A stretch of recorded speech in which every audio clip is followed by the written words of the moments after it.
Seems to be taking a little bit longer than normal. There we go. Hello, everyone. Good to see you all again. Welcome to our Saturday live discussion show, Christian Witnesses of Jah live discussion number 54.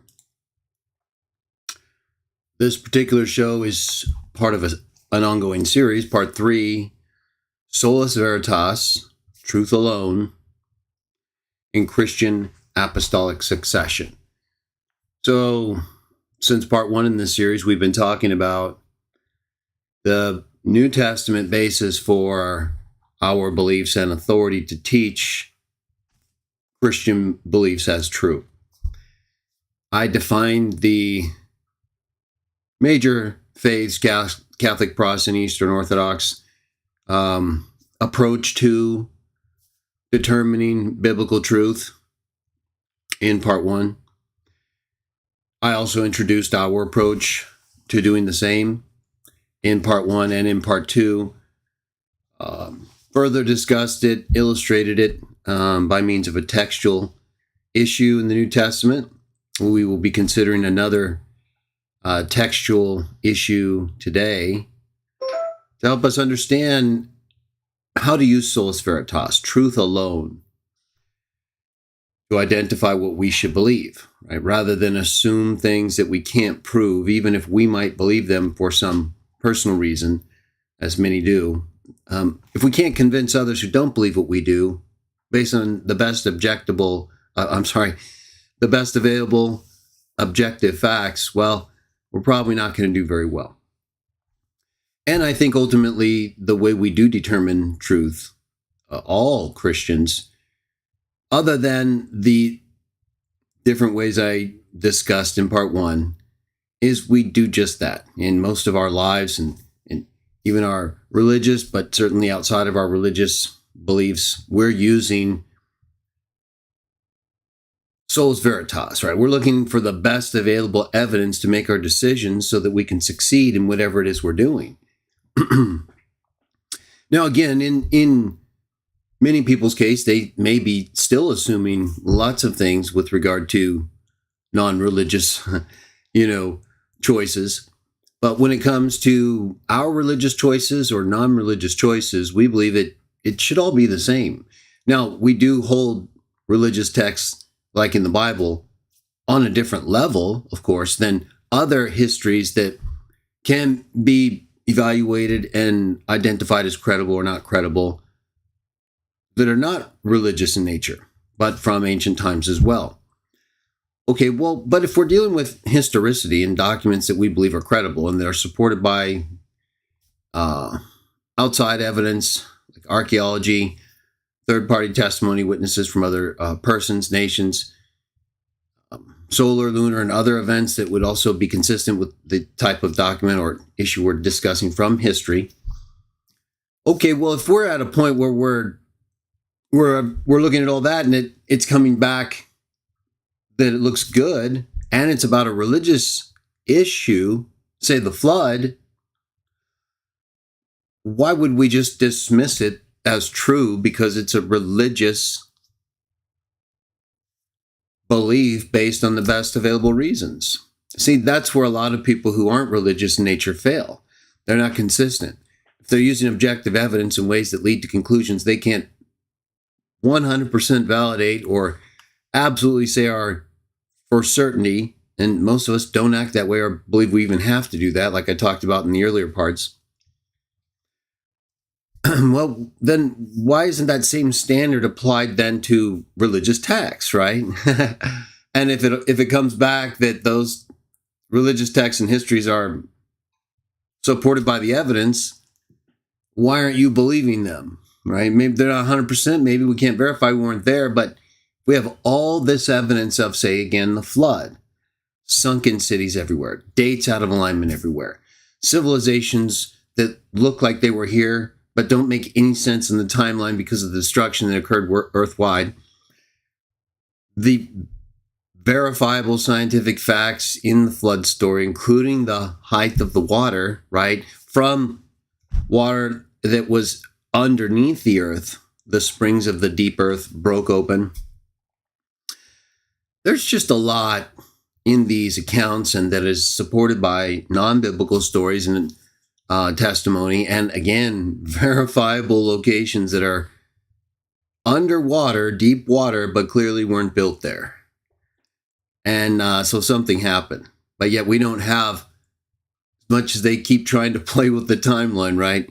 We don't have a definable human existence that they can even trace beyond the Sumerian culture.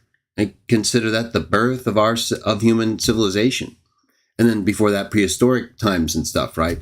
That's not at all what places like Göbekli Tepe and the Yonaguni Monument and many, many other places that are far older than the earliest Sumerian culture. That doesn't fit. There was something else going on. And biblical records tell us that, non-biblical records tell us that, archaeology tells us that. So, you can determine a lot from a person based on what they're consistent with. And whether you have religious or non-religious people, they're using a consistent standard. That's about all you can ask from anyone. Because ultimately, they'll more or less be above hypocrisy, right? Kind of like the golden rule. You shouldn't have a standard for non-religious things and then another standard for religious things. Right? I just don't see the reasoning for that. I do believe that religious things have unique aspects to them that may not be verifiable in the same way, like experientially, right? People have experiences with beings recorded throughout history, and they're convinced of it, others are convinced of it, but we can't objectively show people, hey, yeah, here's the experience, it's something special. Okay, so there are those things, but if in the context of everything else that's associated with those type of events, well, while they may not again be 100% verifiable, if they fit with the rest of the context under discussion, then they shouldn't be dismissed. They may not prove anything, things you can't objectively validate, but that people say they experienced, right?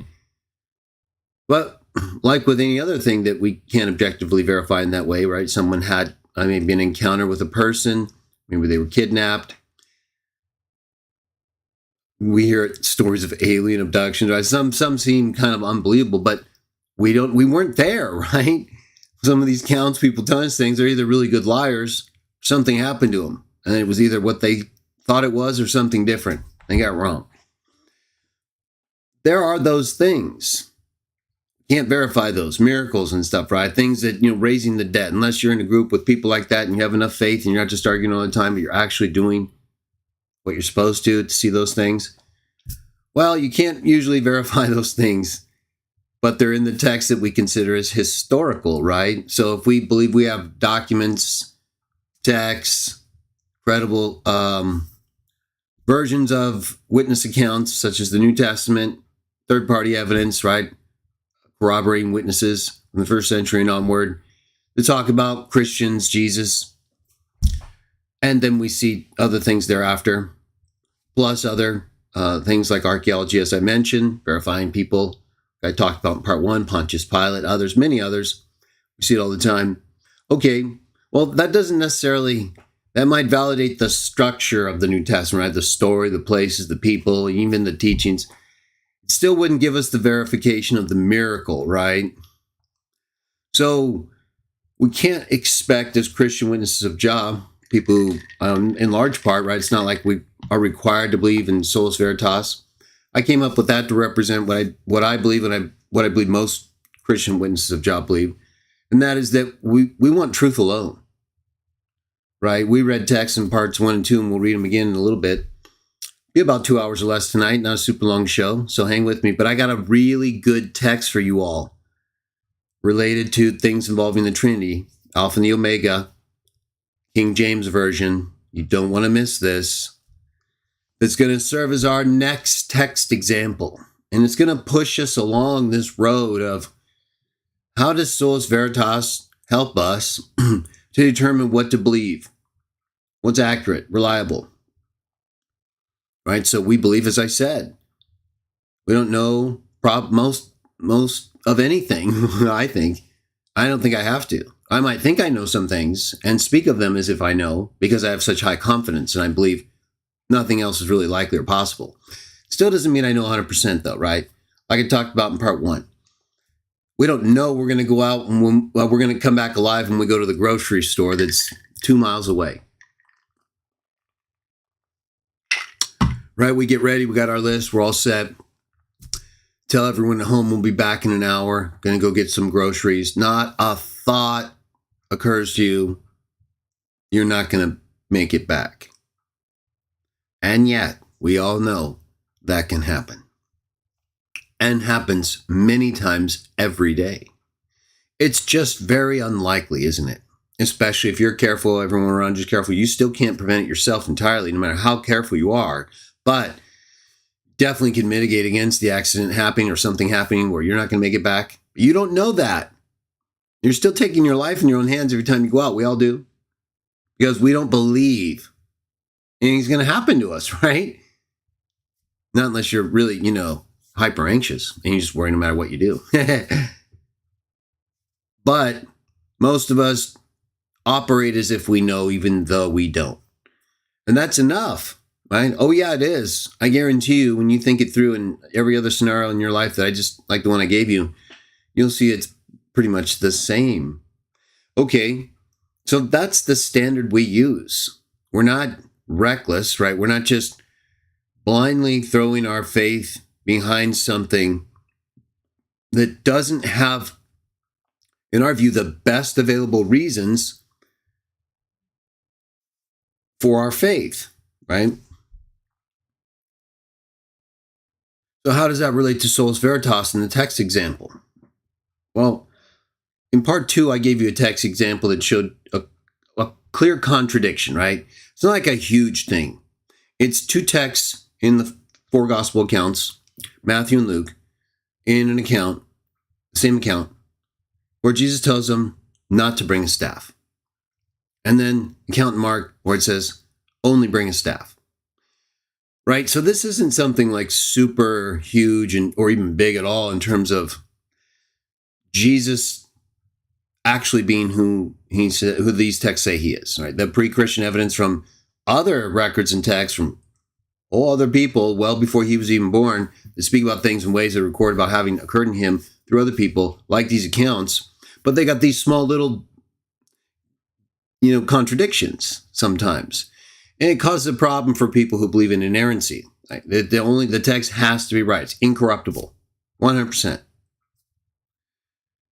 We don't believe that. Well, maybe some do, right? We don't control how people think outside of the 3 things that are our primary beliefs. One God the Father, Jah, Yahweh, God of the Bible. One Lord Jesus Christ, firstborn Son of God, sent from heaven, lived as a man, died and was resurrected. Golden rule. Treat each other, love each other the way we want to be treated. You don't contradict those things, and you don't sin against anyone in an obvious way that would require Matthew 18 type response, and that's what we follow. Well, then, you're free to believe what you want because we're all going to answer the master. That doesn't mean you can just run around recklessly say and do things that are going to compromise, truth. Obviously, that would be a problem, right? That's the whole point. But most people don't do that. Most people just may have different interpretations with some truth behind it. And another group of people or person may think differently because of certain other reasons or beliefs, right? So maybe things like the new heavens and the new earth, right? The specific details of who, what, when, and where.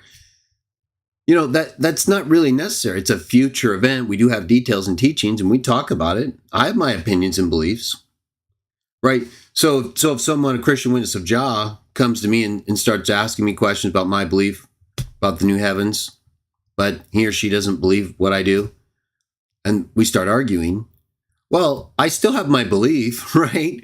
That person still has their belief.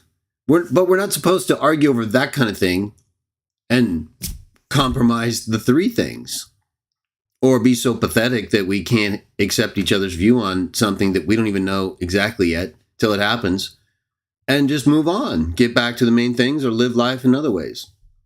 right? You have to be able to do that. If you can't do that, you'll just run around judging everyone, and you'll be right back where you started, requiring people to believe the way you do, beyond what Jesus and the Bible and New Testament tells us is necessary for life. Most important things. That's what we do.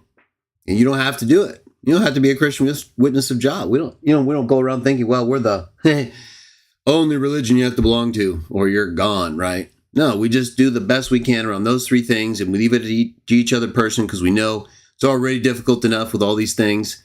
And we're not just going to try to figure everything out for everyone. But when it comes to our authority, right, the Bible, these texts that we view as from God, and other people who don't believe like we do, or even when it comes to defending our primary views, right, the three things, we have to be able to explain why those are so necessary, why they're believable, even if not 100% verifiable, like probably everything else that person believes, and you.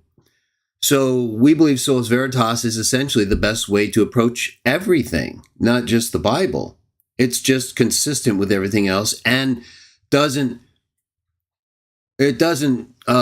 fail to apply fairly when it comes to the Bible, nor assume things that it cannot prove, like miracles, right? So you don't if a person doesn't want to believe in the historicity and truthfulness of these ancient records and the things that are said to have occurred in them, like we do, because of, as I said, Sola Veritas, well, they're probably not going to believe in the miracles either, right? They don't come to the point where they seem as historically reliable and accurate, and all these things seem to have happened, right? If they come down on that side like that, yeah, I think all that happened, but I don't think miracles happen. Well, you can't really do much about that, right? Do they believe it all happened or not? I guess they don't believe it all happened, right? Because it talks about miracles. So you come to a point where you can validate, you can validate history and events that we can't see, but we know about because of all this reporting, the ways history works in different cultures and groups through time, records and how they were kept, different extraneous types of validation, right? Third-party witness and archaeology, solar, lunar, and other geological events that might help us in some way to say, okay, yeah, this all fits, right? Yeah, this said all the water came from under the earth, above the earth, went up above the highest mountain, and guess what? Yeah, there's enough water. Yeah, there sure is. There's more water underneath the earth than on top of it. Right, and it also says a whole bunch of other things, and, we even found this place called Göbekli Tepe that has all the animals of the ark and the flood story marked on them, and that seem to be indicating means of habitation, reproduction, and management, right? They're trying to call it a giant calendar now while restricting access. You guys I got a lot more coming on Göbekli Tepe, everyone. They're lying, and that's not what they say it is. And if you look at what they're saying is the evidence for it, it's very obvious they don't know what they're talking about. But we also saw that with the whole boar and snake pit, right? They're not going to see this. They're blind as perverted bats, or they just don't believe, right? Their minds just can't grasp something like the flood and the ark and go back. No, it is not even. They've already deconvinced themselves so much in ways that it would take a lot more, probably, to shake them around to something like that. Either way, right? So, but we can make those arguments, right? Göbekli Tepe, there's no other historical narrative that fits that place and that location with all those things, and for that much work to be done, it'd be buried in sand. And no, they didn't bury it. No. It was buried by water. And we also have all these places all around the earth buried underwater and sand. Yeah, there's actually a lot of evidence for the flood, and tons that we've discussed and are still going to discuss. You don't have to believe it. We do, though, right? I do. So we're using evidence, right? We're looking at evidence and the best evidence to determine what is true and what is not. That's how we approach the biblical books, to determine whether or not they're credible history, credible narratives, or they're likely made up or what maybe even parts of them, like I said earlier in the discussion we had, maybe a part of them has been corrupted, because we're not tied down by inerrancy in a view of the text that we can't validate, and involves an assumption that we don't need anyway, right? Doesn't change the veracity and historicity of Jesus, his coming and unique fulfillment of all these things written long before him. So we should be able to accept the fact, especially those of us who believe the divine name was in these later Septuagint copies and earlier New Testament copies, that these things have happened, right? We again have other means of evidence, like I talked about in part 2. Origen wrote that the more accurate copies, at least of the Old Testament, have the divine name. And yet that's not what we see in the majority of texts from his time. So we can see changes happening, right? We know that the Christians had a hard time ever since the first century, Christians and Jews, of course, but they were successful in preserving their texts and beliefs. But there were times when this was very difficult. And even during the time of Constantine, right, in our Athanasius series, we read how he was talking about they didn't have many copies of the New Testament writings, and perhaps even the Old Testament. They were trying to gather them. So you had periods of persecution right before the rise of Constantine that made it very hard, right? When they would get persecuted, their books burned. So this was an ongoing struggle where things like this absolutely could have and did happen, but didn't affect the integrity of the overall message. Not our 3 beliefs. Not one of them is affected by any change in any of these documents. So, we talked about that example, right? That staff example. Talked about the staff example from the Gospels.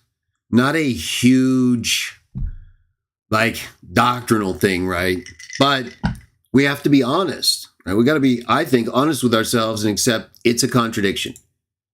It's an explainable contradiction that we can use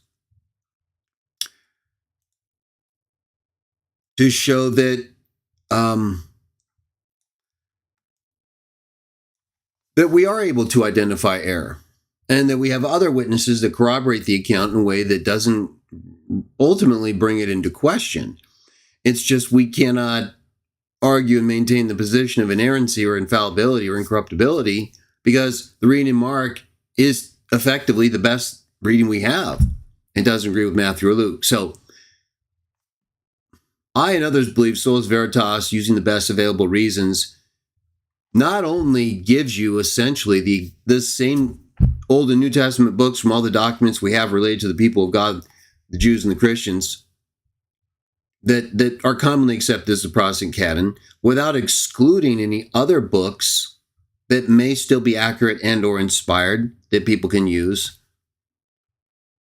It really helps us answer everything, even with respect to those texts, like I just said with our example involving Matthew, Mark, and Luke. Okay, now it's going to get a little bit more difficult for some people, okay? I don't think necessarily for Christian Witnesses of Jah who believe like I do, pure Solus Veritas, right? Like, we don't believe it's absolutely necessary that there's infallibility or incorruptibility in these texts, but we do believe that God has preserved the essential message he wants everyone to have in these texts.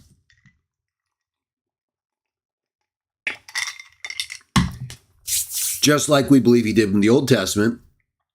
And the fulfillment in the New of Jesus is essentially, that's all we need to know. That this story relates to the whole history of humanity in ways that explain what happened and why we're still here and why the earth is the way it is. So, but nevertheless, right, we still have to be able to credibly answer, explain ourselves and not appear irrational, right? Many Christians, sometimes they'll take an inerrant view of the Bible that comes into conflict with texts like we read in part 2. I was talking about the staff, no staff. They take a view of the Bible where it's 100%, there can't be any contradiction, nothing, right? or nothing, right? If it's not inerrant, not 100% incorrupt, hasn't been tampered, 100%, inerrant, then they won't believe any of it. You know what I mean? It's really weird. That's how fine of a line they're on with their faith. I even was talking to someone recently in the clip I did of this text issue in Matthew, Mark, and Luke.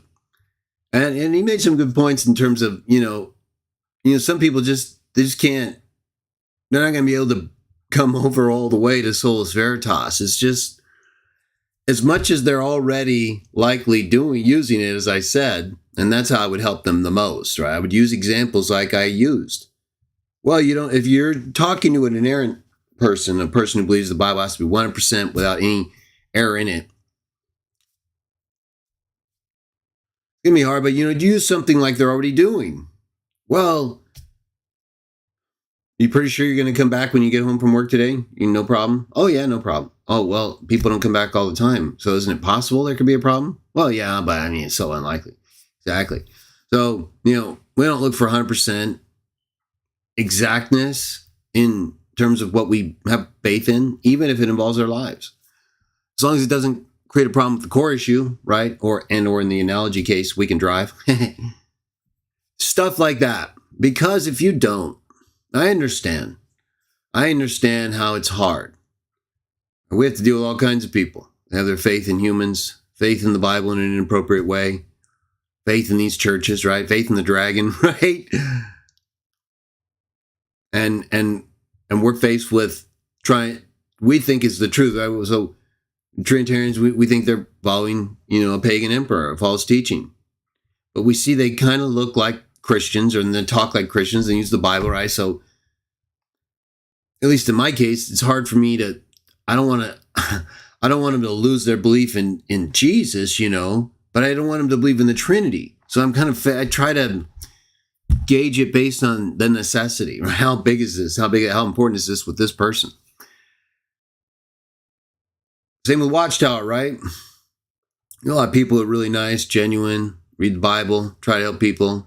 In Watchtower, Mormons, same thing, right? You're going to meet really nice people in pretty much all these groups of Christianity, including the dragon churches. But that's not really the issue, is it? Right? It always will then come down to, well, you're in this group, well, you're in that group. And even for them, they'll say, oh, well, you're not with us. Oh, well, you're an apostate, so you're dead.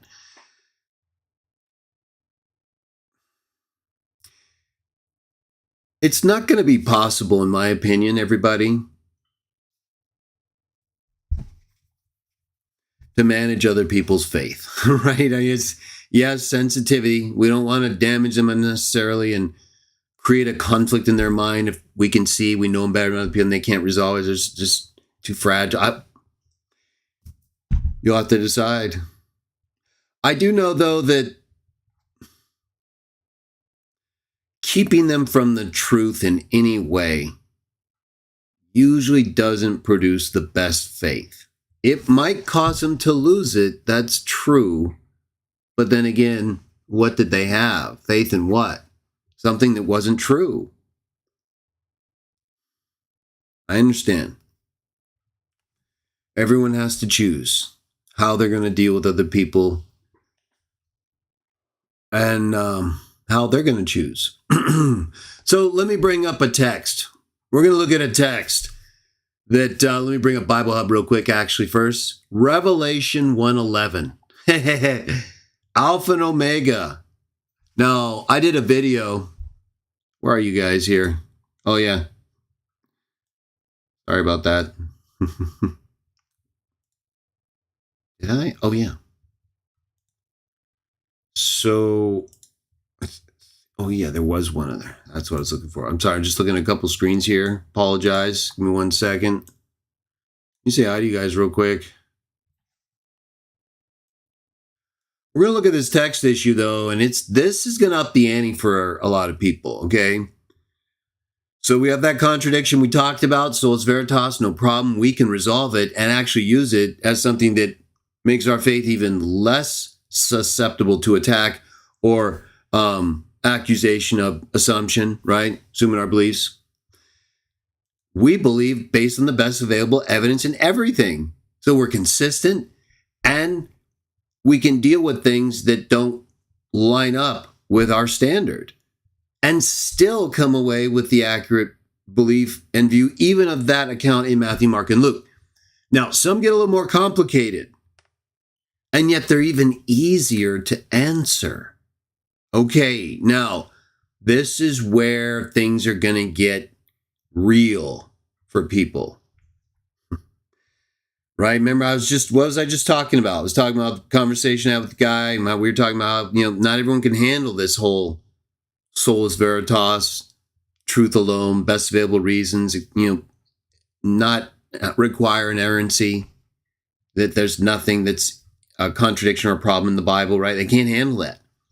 You tell them there's a problem or a contradiction and they can't get out of it. And this is like, yeah, it's absolute. It's a clear contradiction.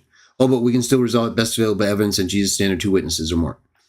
They can't handle it. It's a contradiction. I don't believe. I'm out of here. No Trinity, no nothing. I'm an atheist now or something. Maybe not always that extreme. But you know what I'm talking about, right? It bothers some people. Oh, yeah.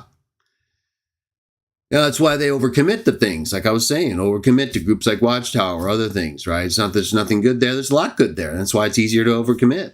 You see the good there, but then it goes too far. You overcommit to things you're not supposed to be committing to. Okay, well, if that's true about humans, we need to make sure it's true. It's also the case that we're not overcommitting to things that have been presented to us as part of the Bible. We need to be able to confidently say, we understand what this book is about, essentially. You don't need to know every little manuscript detail. You need to be able to say why you believe this book, okay? Oh yeah, fundamentally, you need to be able to say, I believe this because.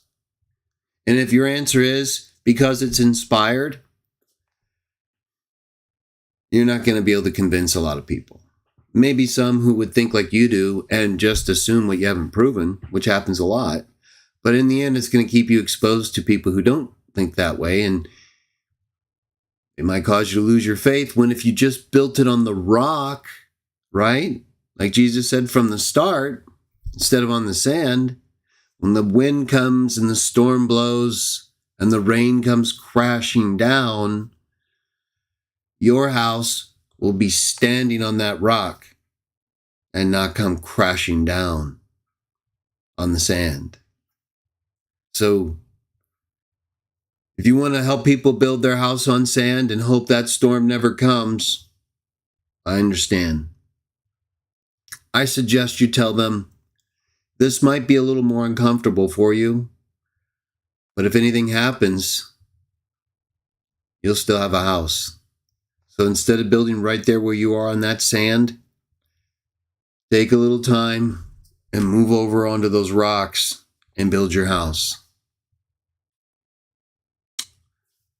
Okay, let's take a look before we get into that further with our example here.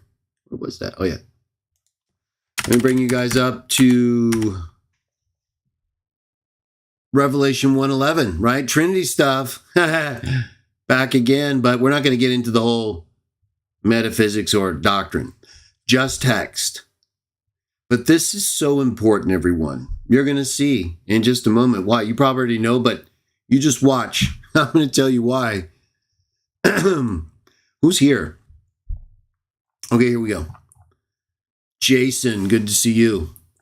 Sonia Carball, always nice to see you. Laylo 26, Betsy, praise Jah.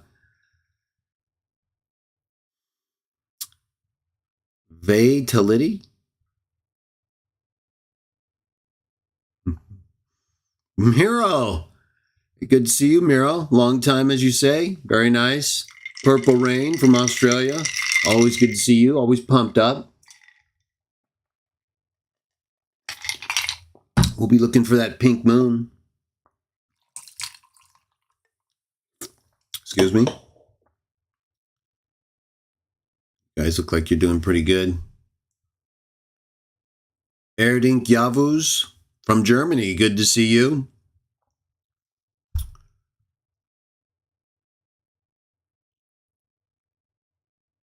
Dominic F.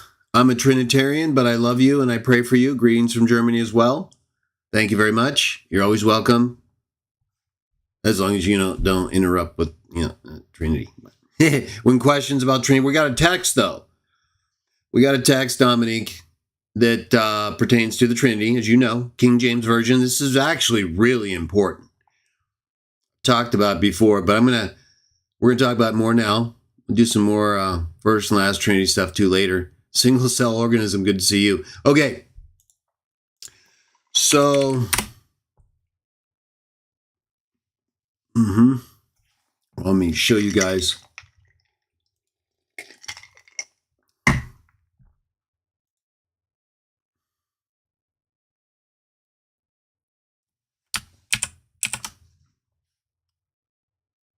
So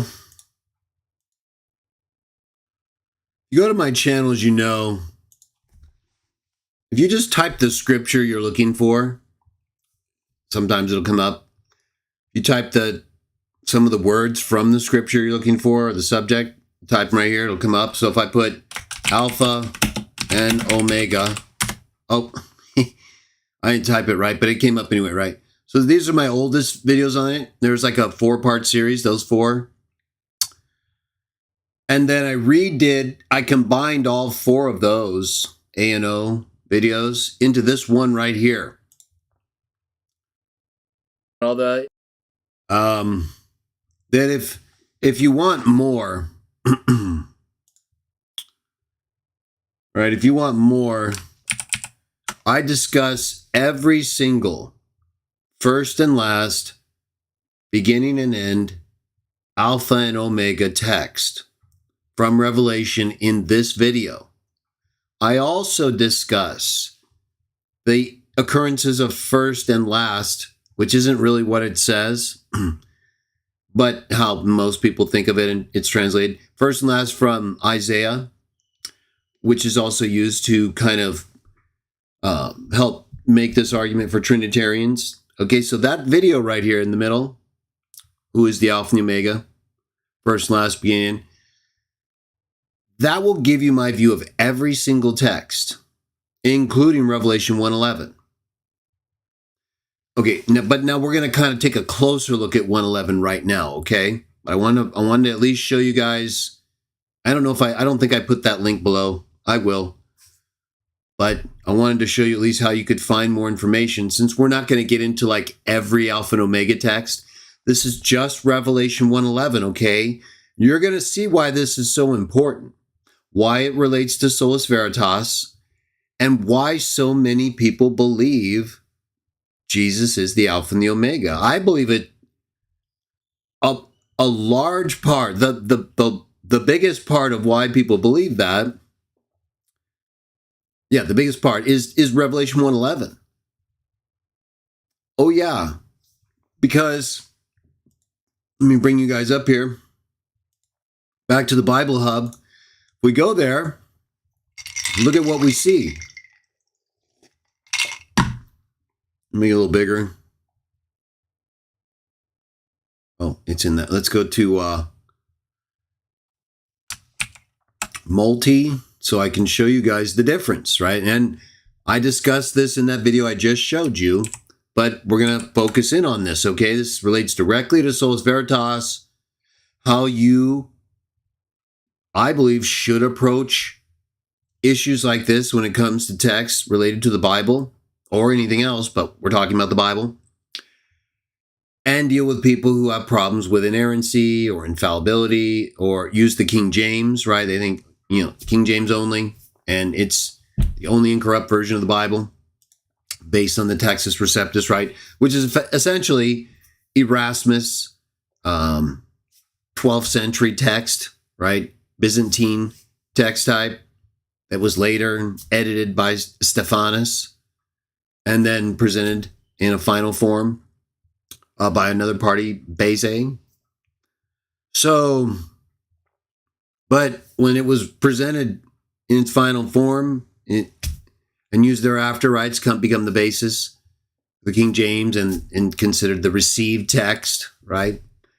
But it really, especially for books like Revelation, wasn't compiled in any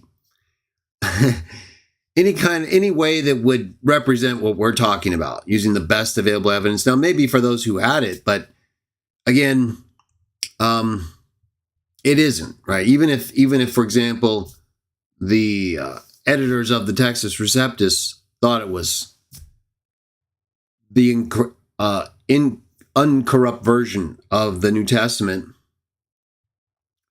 that doesn't mean it is, right? How would we know that? Just because they say so? No, we would have to do as we've been talking about, and as I hope we're doing with everything. Okay, well, what was the basis for their text? And what text did they have available or are available now to tell us if that is in fact what it is, this received incorruptible text?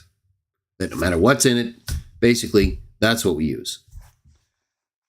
Okay, well, look at Revelation 1:11.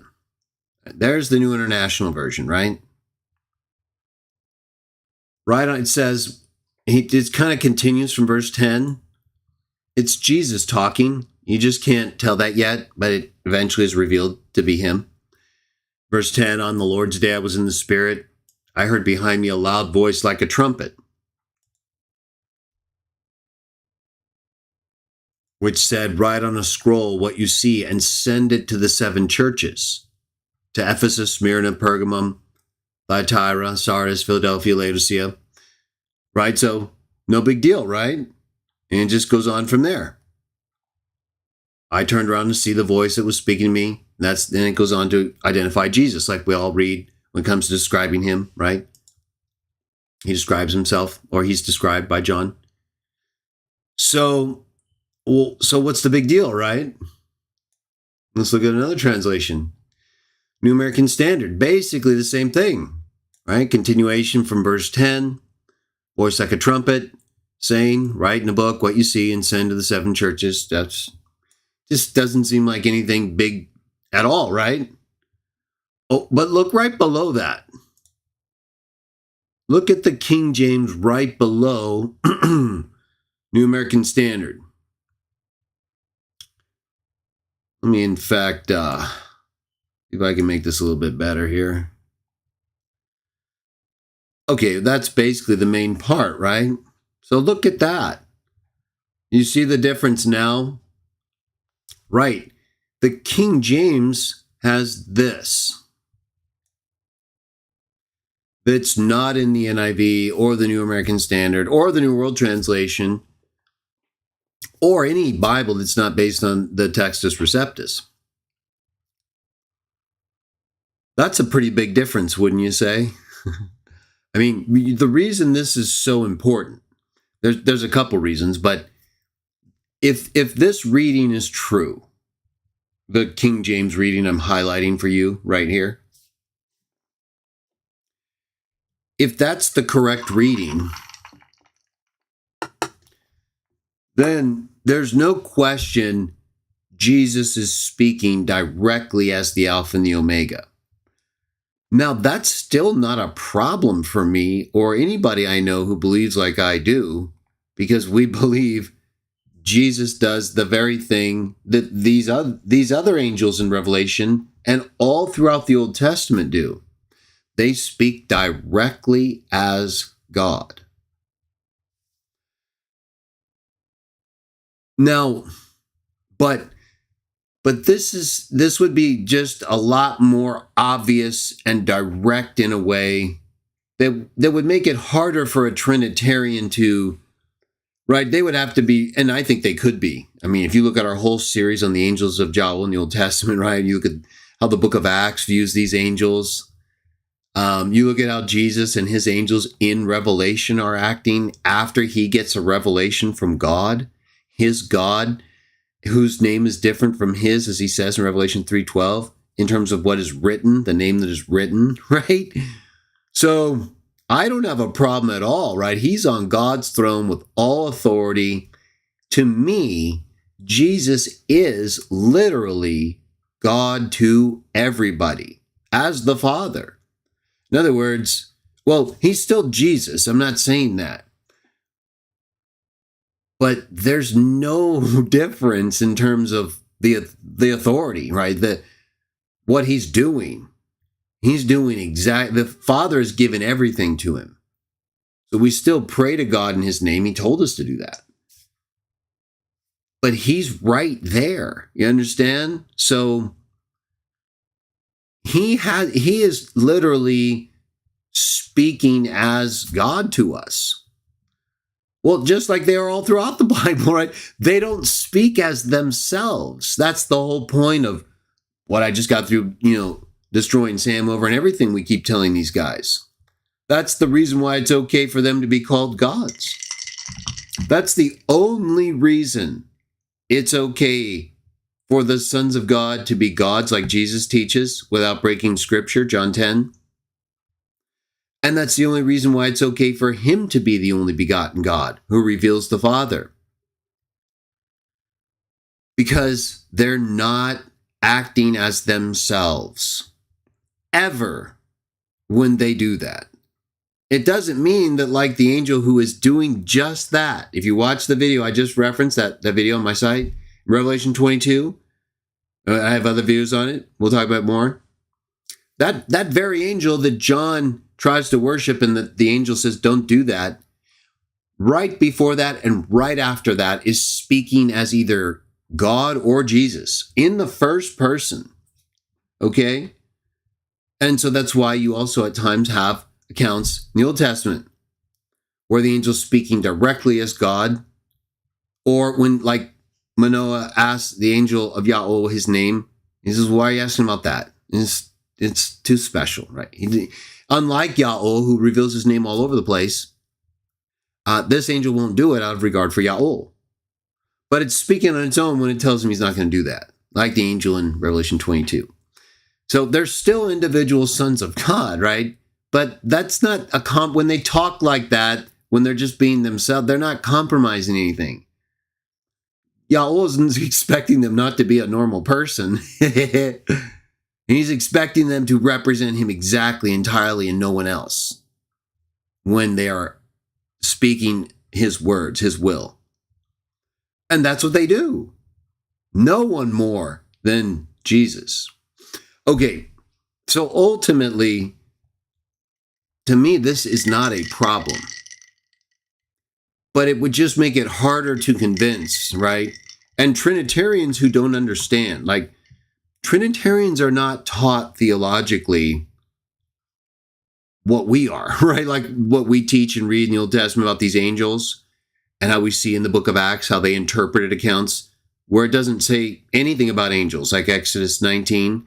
It's literally like speaking about Yahweh in the most absolute ways other than being different from how Moses has to be protected from his glory in his face. So we know it's different. But Acts makes that clear, right? There are angels there. So, but Trinitarians don't believe all that. They kind of do, or like what Sam were arguing with over this whole angel of the Lord, they'll ultimately say, yeah, but they'll just say Trinity there. They don't understand this whole representational thing. They don't. Like we've seen, they think if you talk this way, you have to be God. Even though in Revelation 22, what one of the accounts they like to quote the most, it's the exact opposite, right? You literally have an angel who rejects worship, so it can't be God, saying from the first person, he's coming quickly.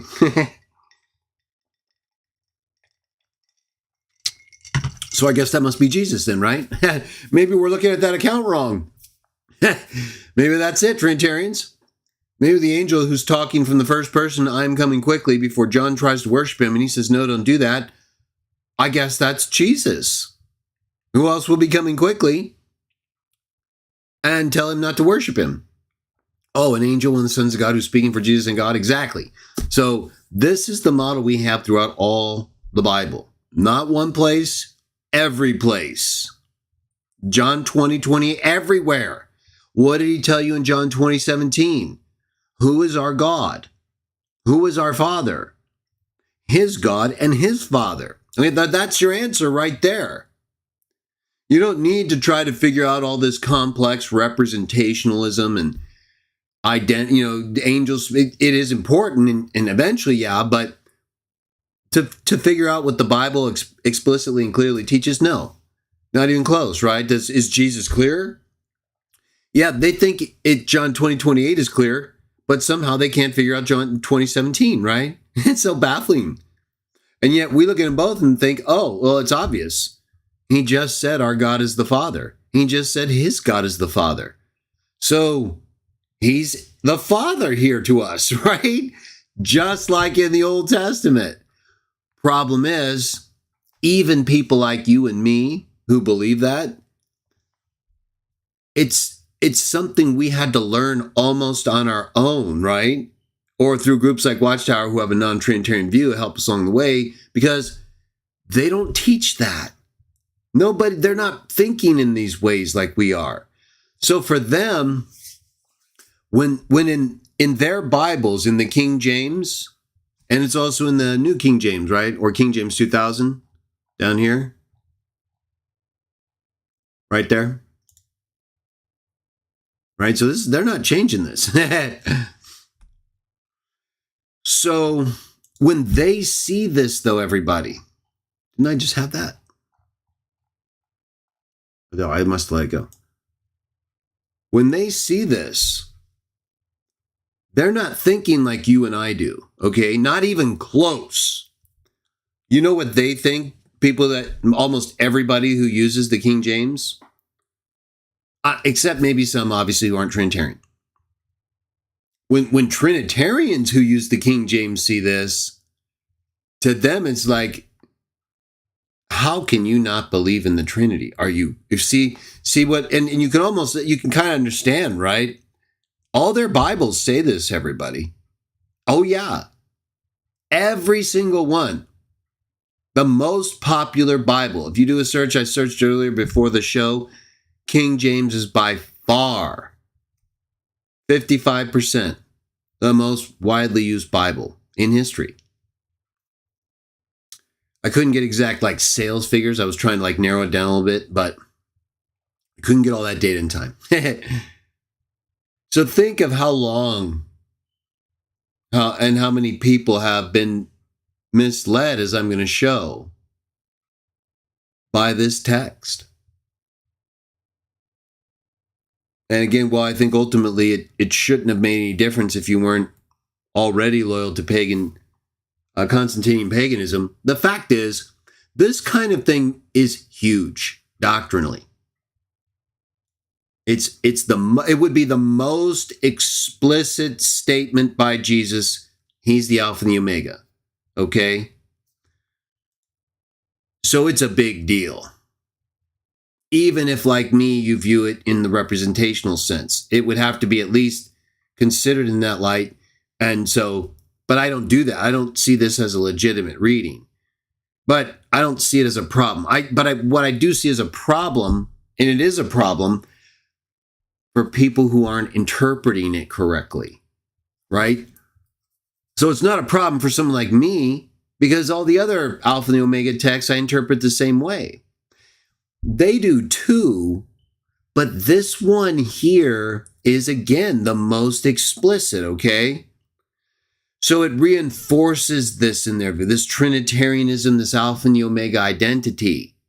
It's more deeply entrenched in their mind than I think a lot of non-Trinitarians understand, because again, most of us are using non-King James Bibles, although there's probably a good percentage that are still, right? We're reading Revelation 1:11 and we're seeing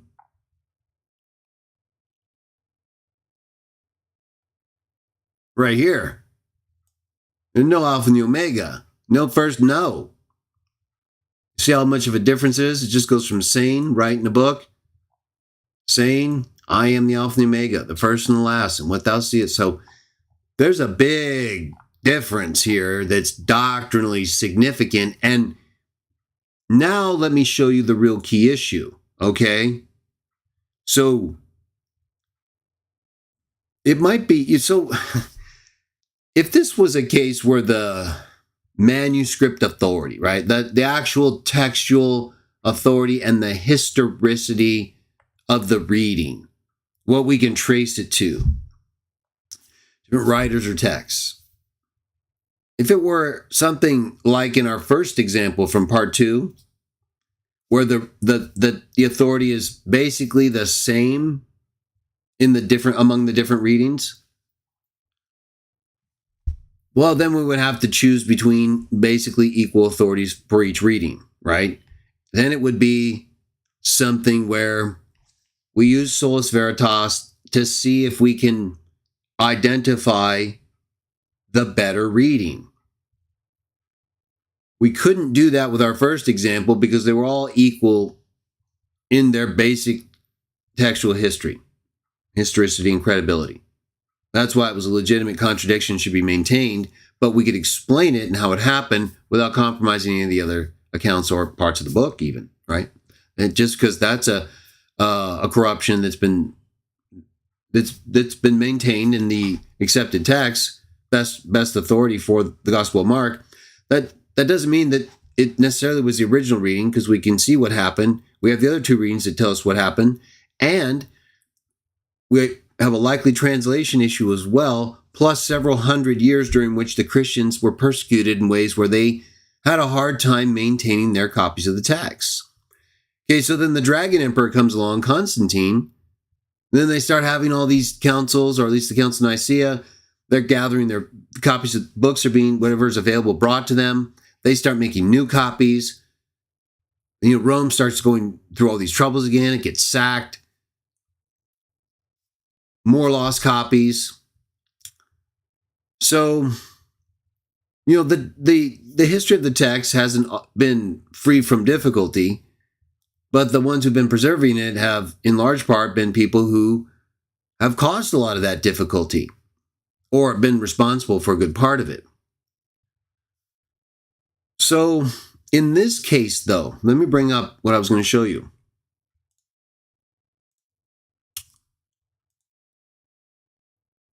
Make this a little bigger, actually.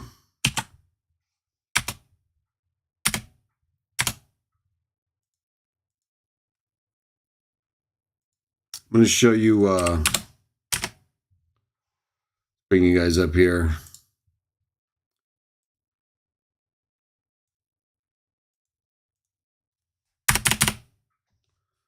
Make this a little bigger. But basically, this is just a little comparison of what we have.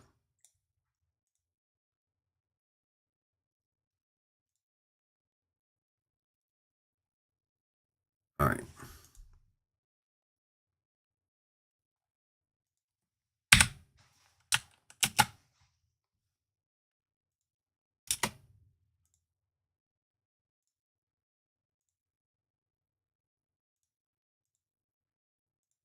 Just put those okay here. So maybe a little hard to read for now, but I'll make it bigger in a second. I'll read it, and let me just at least present it in this comparison way.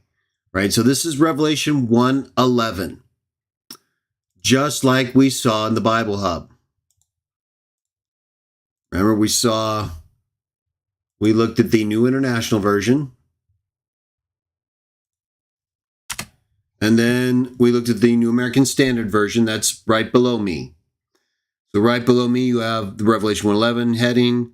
And then you have on the left the New International Reading. No Alpha and the Omega. No first and last. Next to that, you have the New American Standard. No Alpha and the Omega. No first and last. And then below that, you can see the text authority. I'll make that bigger in just a second. But let me just present what you're going to be looking at. And then across the page, you can see, or at least is presented a little bit small, but I'll make it bigger, the King James that we looked at. And it has I am the Alpha and the Omega, or Alpha and Omega, first and last. And the King James 2000 with basically the same reading.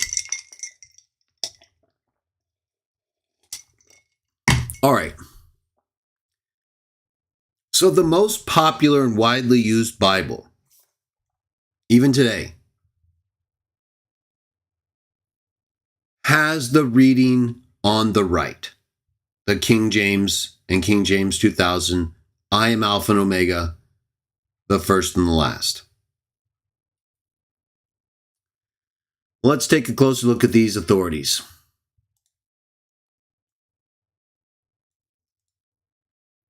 All right, so Revelation 1:11 in the New International and New American Standard, New World Translation, pretty much, again, any English translation or other translation that's not based on the Textus Receptus, like the King James. So for the non-King James Textus Receptus reading, the reading without Alpha and Omega, first and last, our text authority includes Codex Sinaiticus, basically our only complete copy of the Bible from the 4th century. Codex Alexandrinus, 5th century, contains our best version of the book of Revelation. Codex Ephraemi Rescriptus, 5th century. Those are our 3 primary witnesses to the book of Revelation. We have some papyri, P47. It doesn't contain Revelation 1, though. But outside of papyri like that, these are our 3 primary witnesses to the book of Revelation. Now, in addition to those 3 primary codices, Sinaiticus, Alexandrinus, Ephraemi Rescriptus, 4th and 5th century, or 300s and 400s, in addition to those 3, we have the Latin translation, Latin versions that have a pretty stable text all the way from the 4th century to the 13th century. And we have the Syriac Peshitta, 5th century, and the Coptic text from the 9th to 10th century. That's the pretty much text authority for Revelation 1:11. And none of these contain I am Alpha and Omega, first and last. Then we go down King James and the King James 2000. Sorry if it's still not too big for you. I'm just using kind of a... That's better.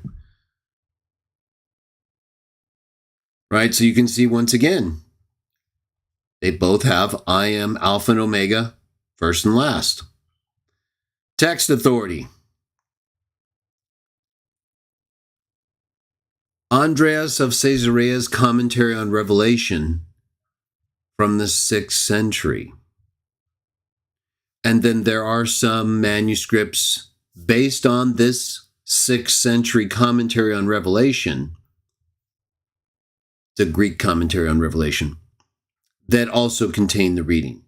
So nothing earlier than the 6th century, and the earliest being from a commentary, not an actual text of Revelation. That's it.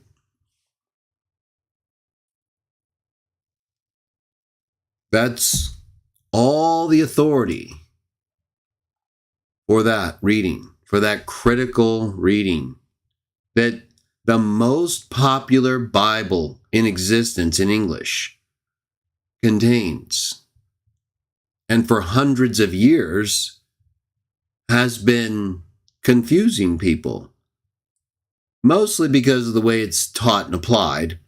But this reading makes that false teaching and application easier to do.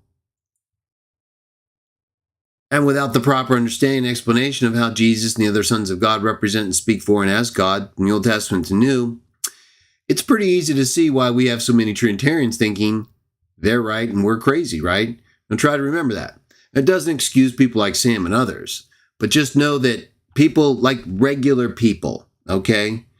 Regular Trinitarians, people who read the King James, they're not like Sam or others who are out there every day trying to attack people and their mothers and, have a mission against what they consider false doctrine. No, they kind of just want to believe what they think is true. Like, again, think of other groups, whatever you're in, Watchtower, Mormons, whatever group. There's people that just kind of want to, that doesn't mean they're all good or anything, right? And we all have our problems and things. I'm sure they do too. You know what I'm saying, though? They don't get so deep into all this doctrinal analysis and text comparison and try to argue with people all the time. When they see something like this in their Bible, it's like so obvious to them Jesus is the Alpha and the Omega, and that everything they're saying about Trinity is, oh yeah, totally. Oh, they don't think he's the Alpha and the Omega? Well, we think he can speak for and as the Alpha and the Omega. We just don't think he's the eternal and the Alpha and the Omega. Because, well, he tells us that the Father has life, the real Alpha and the Omega, and he gave life, eternal life to the Son. So they're not sharing the same nature.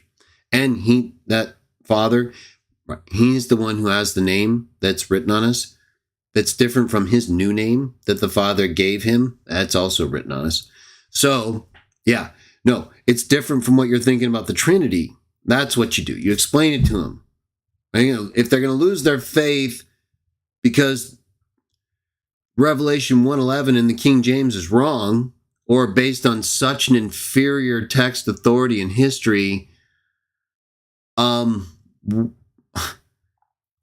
going to try to convince people that this reading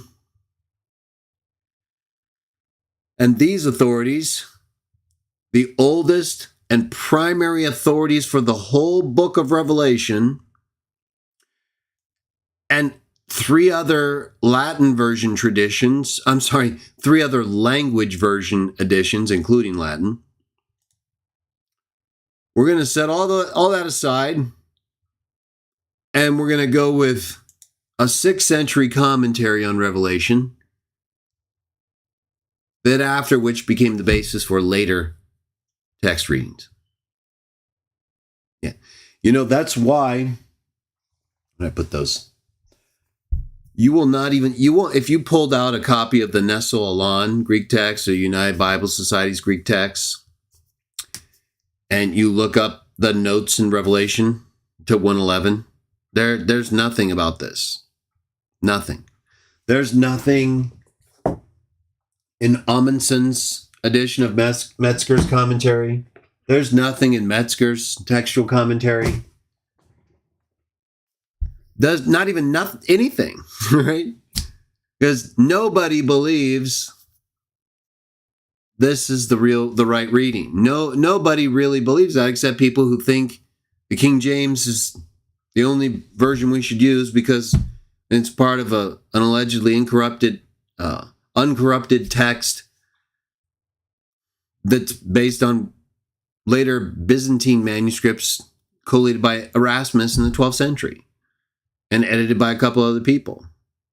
And that for books like Revelation had to involve, a collation of a variety of different texts, including Latin, just not with that reading.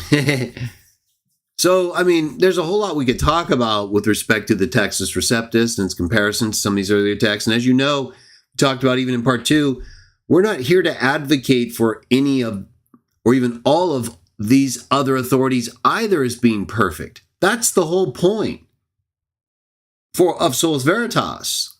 We're not assuming anything other than we can identify the best available reasons if we try. And I believe that's true. Well, I believe this is an example right here. How could we really credibly argue? I'm not saying you can't assume and just comfortably believe if you want. Well, again, I think it'll ultimately be a house built on sand at some point. How could we credibly argue this reading with this authority over this reading and this authority, right? Even a person who has almost no or even no training in evaluating Greek New Testament texts, their history, their quality, their content, even someone who basically is your first time ever hearing about manuscripts of the New Testament. Doesn't it look kind of different to you? Let's say it's your first time, brand new. Does that look like a better basis to you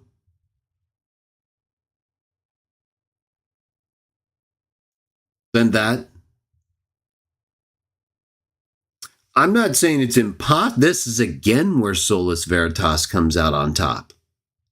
You want to see, it gets so much better. We don't even have to conclude, using Solus Veritas, that this reading here, the King James that we think, at least I do, is inferior and obviously not correct. We don't have to conclude that. We don't have to conclude this is absolutely incorrect. It's possible, right? It's possible that this reading represents an earlier, this is actually from a commentary, right? It's not a text reading, but it's possible this commentator got it right from manuscripts maybe he had available that go all the way back to the original. And that all these, right, there's several hundred years minimum after the original. Of course, this is also, and even more, but except in maybe the Coptic's case, but it's still possible, right? It doesn't look likely by far. It's still possible this is all wrong and this is right. But that's not the best option. No one would argue that, right? But it's still important. This last part I just said, those of you who argue like I do, don't forget, just because we're choosing the best available option doesn't mean the least best or lesser best options are impossible. It just like with leaving and not knowing if you're going to come back alive or not. It's just not likely. So we go out and believe we're going to come back anyway, even though we might die. It's the same thing, just in a different context. So we're not ruling out possibility. You don't have to. That's another way you can get trapped by people who want to argue with you or doubt your view. Don't argue for what you don't have to prove. We don't have to prove it's impossible that the King James reading of Revelation 1:11 is correct. All we have to do, consistent with everything else we do in terms of using the best available evidence, like you should be, is show that the reading of the New International, New American Standard, New World Translation is better. It's so obviously better and more credible. No one should be choosing this reading. No one. The only reason they do is because they're not using Solus Veritas. Right? Or, I mean, people may still publish King James and not accept, that the text of Septus is uncorruptible, but doesn't contain corruption. But pretty much, they're the only people that are going to try to argue with you based on things like, what Bible were they using, and, God wouldn't, fail to preserve his word in some way that they overvalue, that doesn't reflect the necessity of the text outside of just normal human transmission. But even with some divine element attached to it, because it's not necessary for us to believe that God preserves everything perfectly in an imperfect world with imperfect people, and where the dragon is constantly persecuting us. The only thing that's necessary is the essential message. What we need to know. And we have far more, I think, than that. So this is all important, though. Again, just like with part 2, that conflict in the Gospels, that's very important.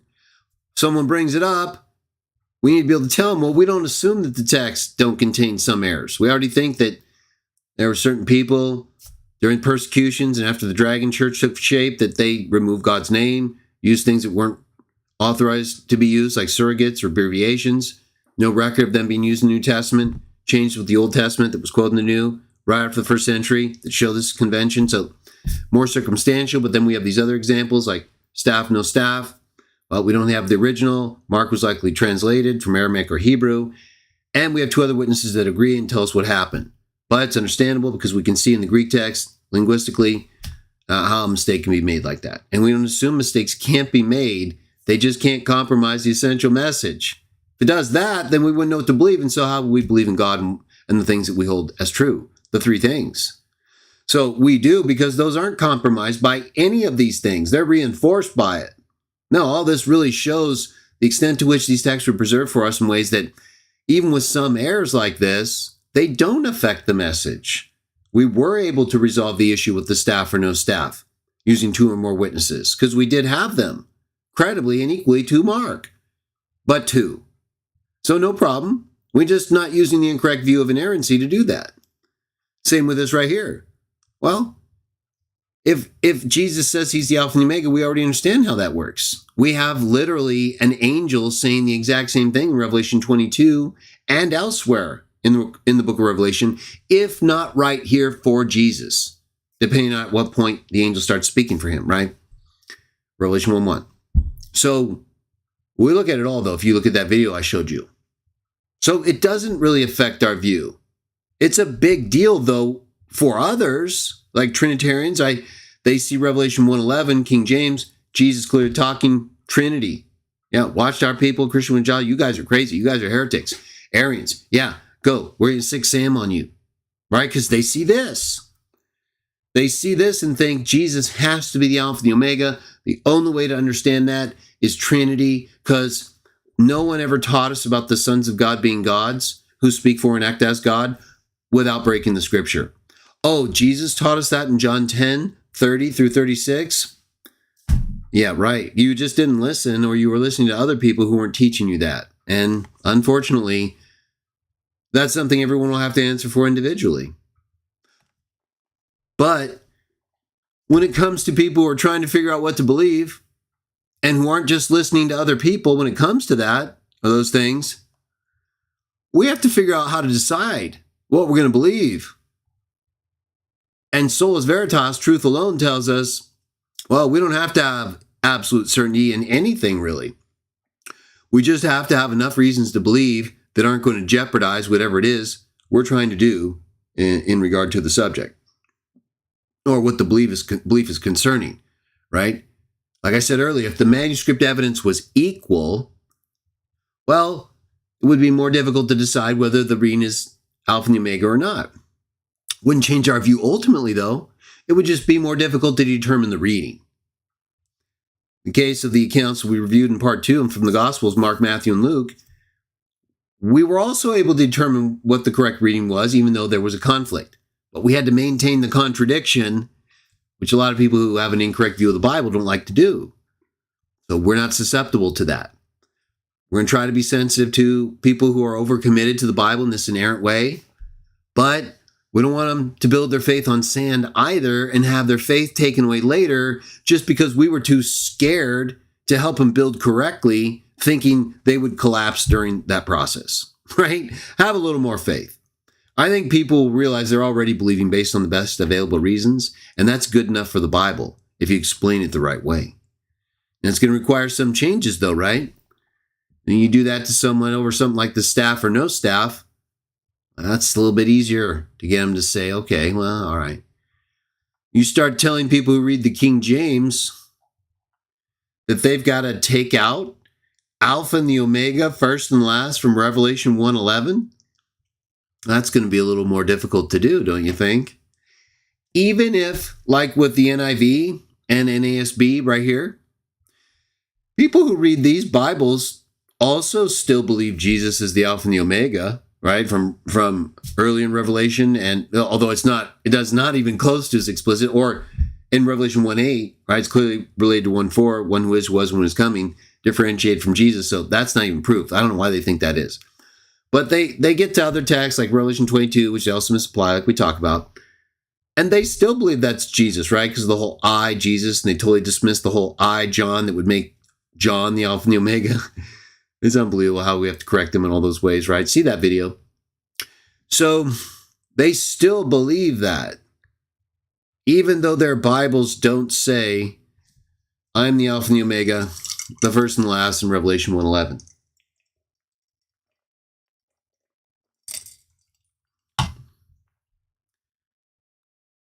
So why isn't it a problem for them? And many people believe in the Trinity and use these Bibles, also believe in inerrancy. But it is a problem for many King James only people, or people who believe in the incorruptibility of, or the lack of corruption in the Textus Receptus.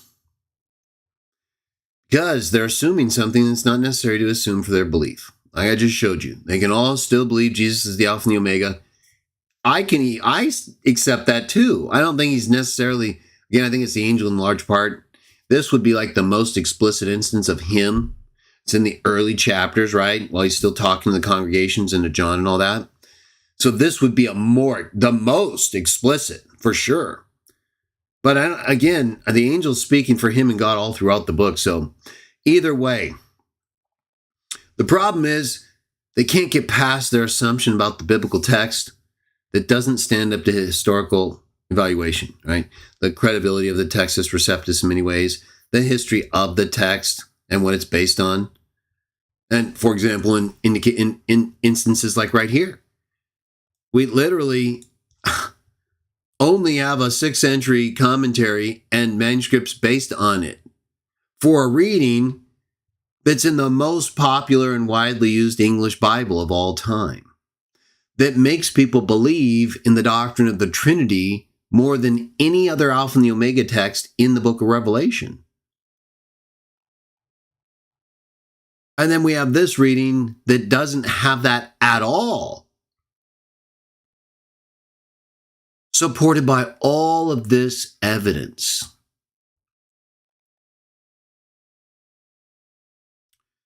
So I don't think there's any question about what we should do and what we should believe in terms of the text we're using in Revelation 1:11.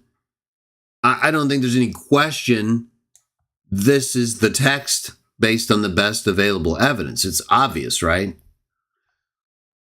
But not to people who assume things about the King James or the Textus Receptus and do not use Sola Veritas to validate their assumption, which wouldn't happen in this case, right?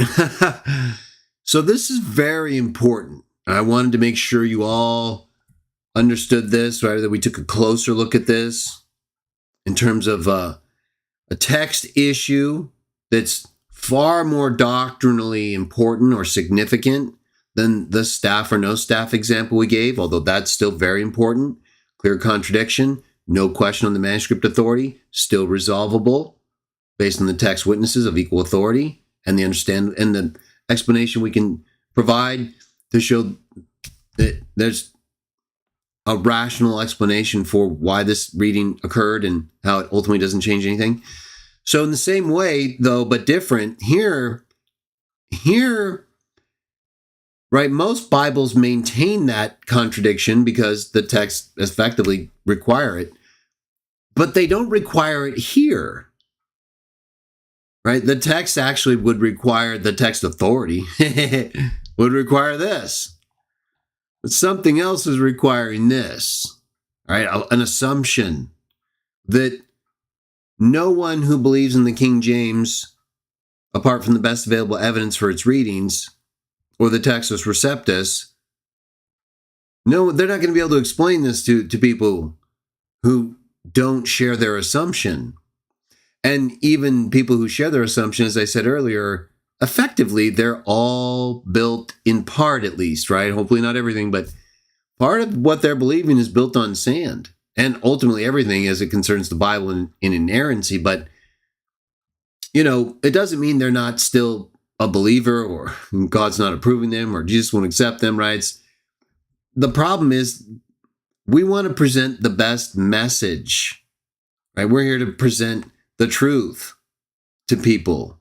And when people can see we're not presenting the truth, whether it's over Matthew, Mark, and Luke, and whether Jesus told them to take a staff or not, or whether it's over the text of Revelation, and whether Jesus is called the Alpha and the Omega explicitly, right? The most. Yet we want to tell them the truth, especially in a book like Revelation, right? We're not supposed to be adding to it or we'll be cursed. Add to the words of the prophecy of this scroll. Right? And I guess to some extent you could argue every English Bible is cursed in that regard because they're either all doing something like this, or even with New World Translation, right? Sometimes adds Jehovah where there's no quotation. But there's different degrees of curses, right? And this is effectively what the Dragon Church has left us with.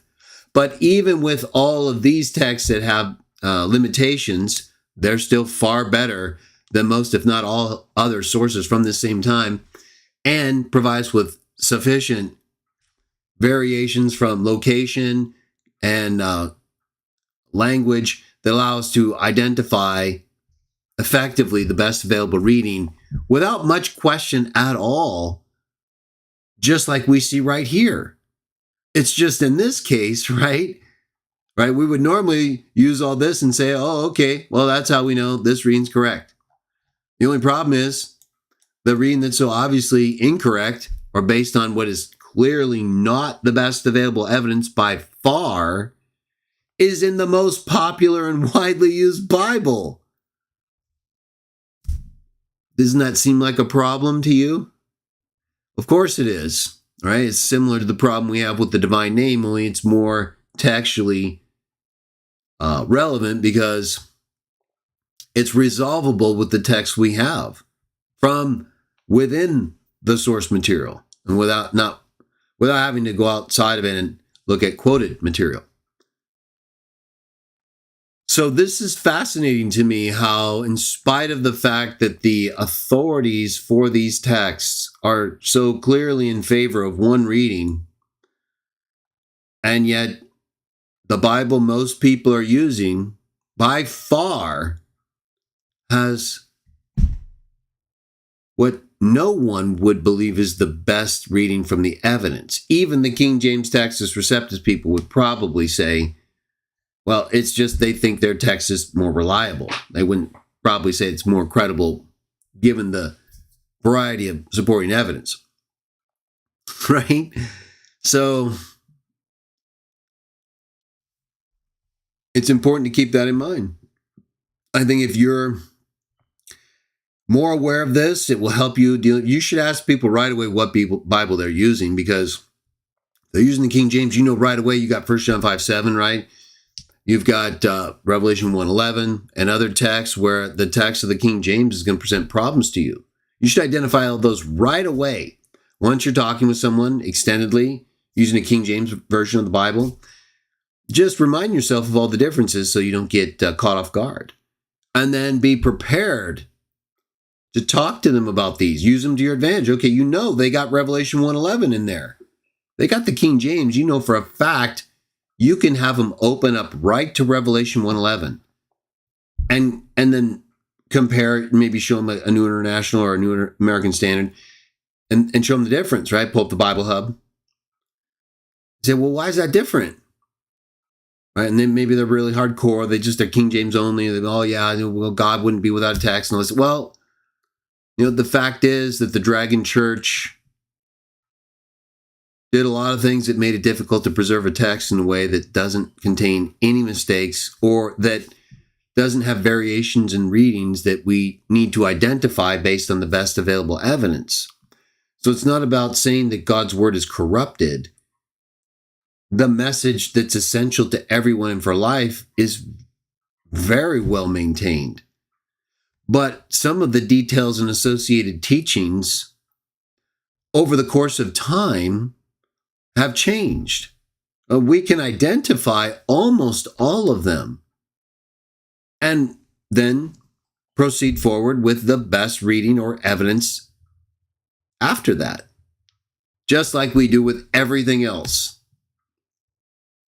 And the things that are questionable like this, or like the staff, no staff reading, don't affect everything else that doesn't have these kinds of questions. Right? So in the case of an example like in part 2, with the staff, no staff, that's more likely going to come up with people who try to use contradictions, who don't believe in the Bible, and they're trying to use that to show can't trust the Bible. Sola Veritas just use it immediately and say, well, why does that mean I can't trust the Bible? The Bible actually has several accounts of that text, and 2 of them agree completely with equal manuscript authority and textual history to the one that's different.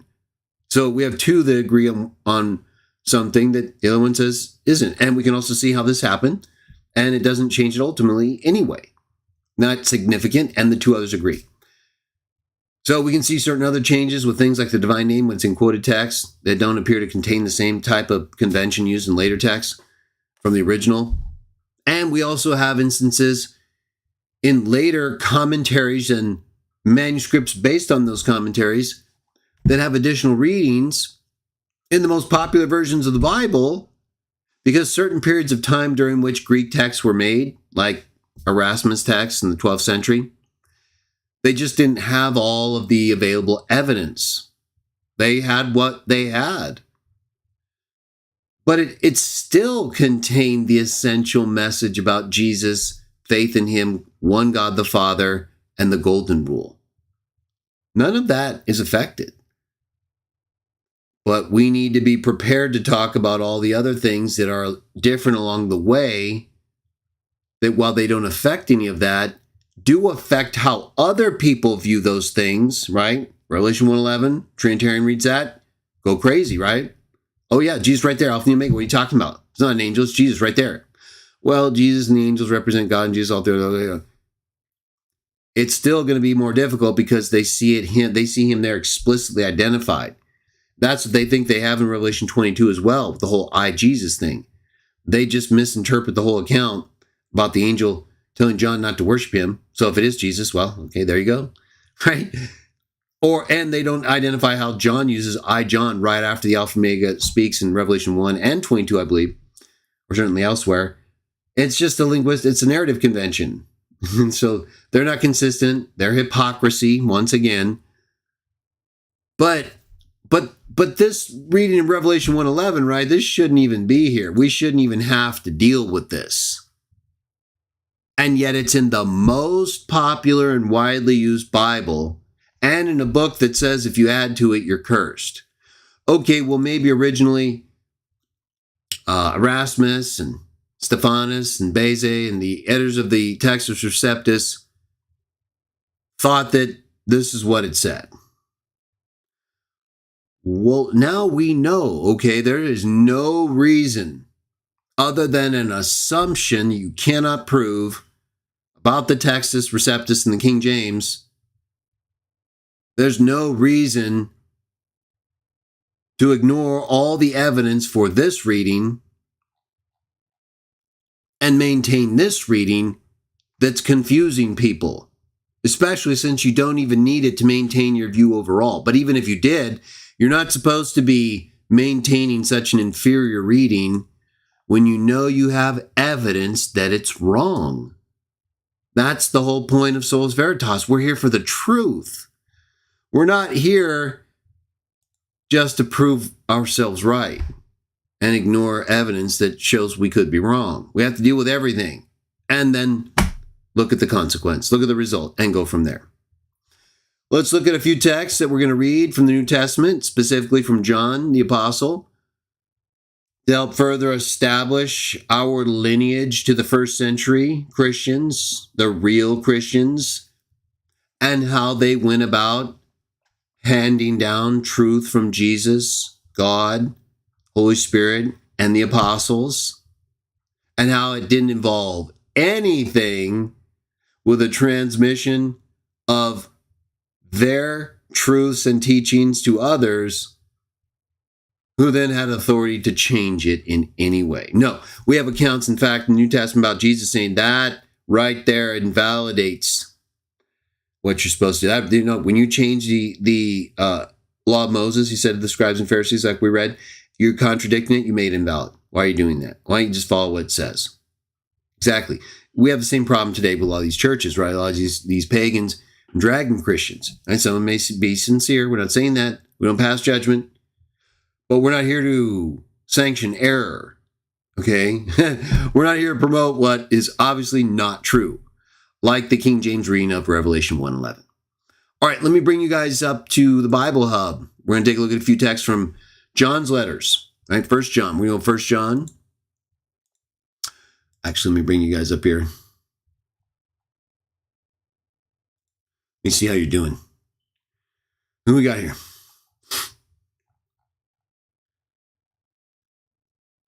Cody showed up. Good to see you, Cody. Czar says I'm late, but I'm here at work. No problem, Czar. We're always glad to see you. Good to see Cody. Everyone else I mentioned earlier, I still see you there. Just looking for the new people. Tarantula Clan. Pumped up on fire as always. Gabriel Dill, good to see you. What else do we got here? I try not to miss people, but, a lot of you join during times, and, so anyway, I'll come back in a little bit. Let's go to 1 John. 1 John 2. Bring you guys up here. So we want to be able to explain very clearly to people where we get the basis for our authority, right? How do we determine the biblical books to use as true and from God, in our view, right? We can only prove to such an extent for non-believers that something's from God, but we can definitely prove it to an equal extent with anything else that they believe in, that what we believe from God is true, or at least acceptable, credible history and text. All right. And that's all they can ever claim to have or possess and believe in either from history, right? That's all anybody's doing. And it is enough. It's always been enough. And we've always had more than enough.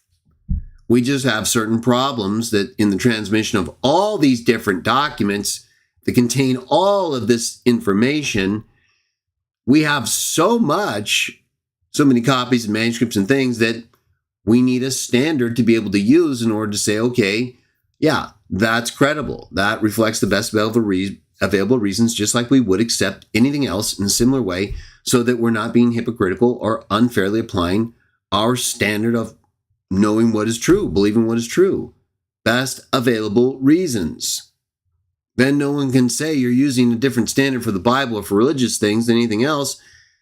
And if we're still able to come up with the same conclusions using that same standard, well, how are they going to be able to criticize that other than to say that we don't know for sure? When nobody does, as I've said numerous times in this video and prior shows, for almost everything, including things that involve our life. So they're applying a standard to us related to religious beliefs in history that isn't a standard or a fair application of what they're applying in their own life. They're telling us somehow this is different. No, it's not different. It's like everything else, even to the extent that it involves your actual life. Yeah, you're making choices like that all the time, and you have no idea if what you think is going to happen is going to happen. And it very well could not, and often doesn't. So why should it be any different for this? It shouldn't. We should be consistent in our standard of determining what is true and false. It shouldn't change and turn into an assumption about something we can't prove just because we feel better about it for that reason.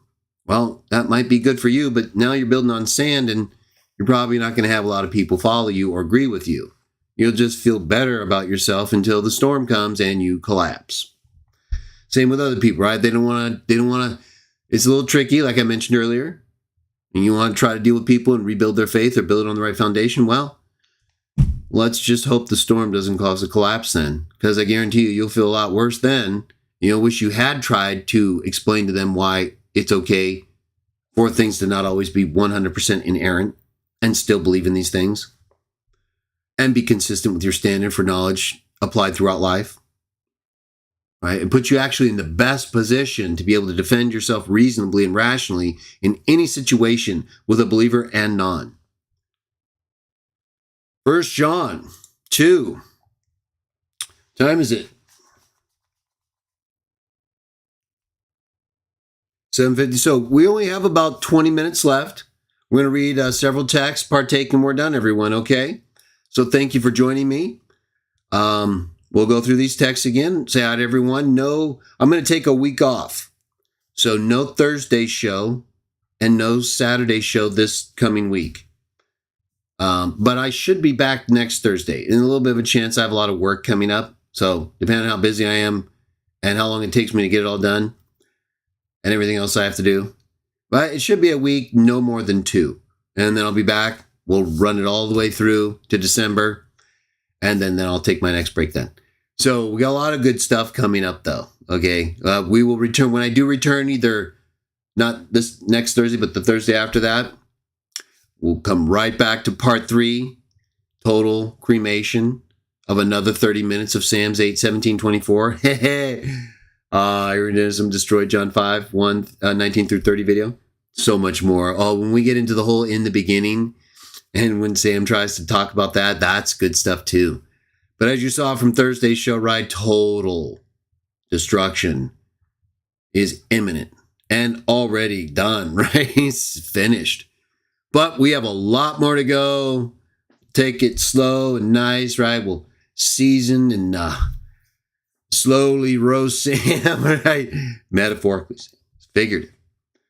But let's get back to this issue now. So it's a little update there. Have a good week, right? Get yourself, catch up with some videos. A lot of stuff out there. Maybe you haven't had a chance to watch it all. This will give you a little extra time to watch some things, catch up. Let's keep our pacing, right? Make sure you're praising Jah. Don't make it more difficult on yourself to do what you're supposed to do. Wake up, thank God, praise Him, ask Him to give you opportunities to do good, and then go do it. And if you meet with a challenge or difficulty, deal with it. Thank God afterward. Pray that you have better days ahead, and then go forward and meet those days. We will continue to do all of this, praising one God the Father in Jesus' name. So just keep yourself moving forward, progressively building up your faith. Don't put higher expectations on yourself than you need to. Deal with your own space right there.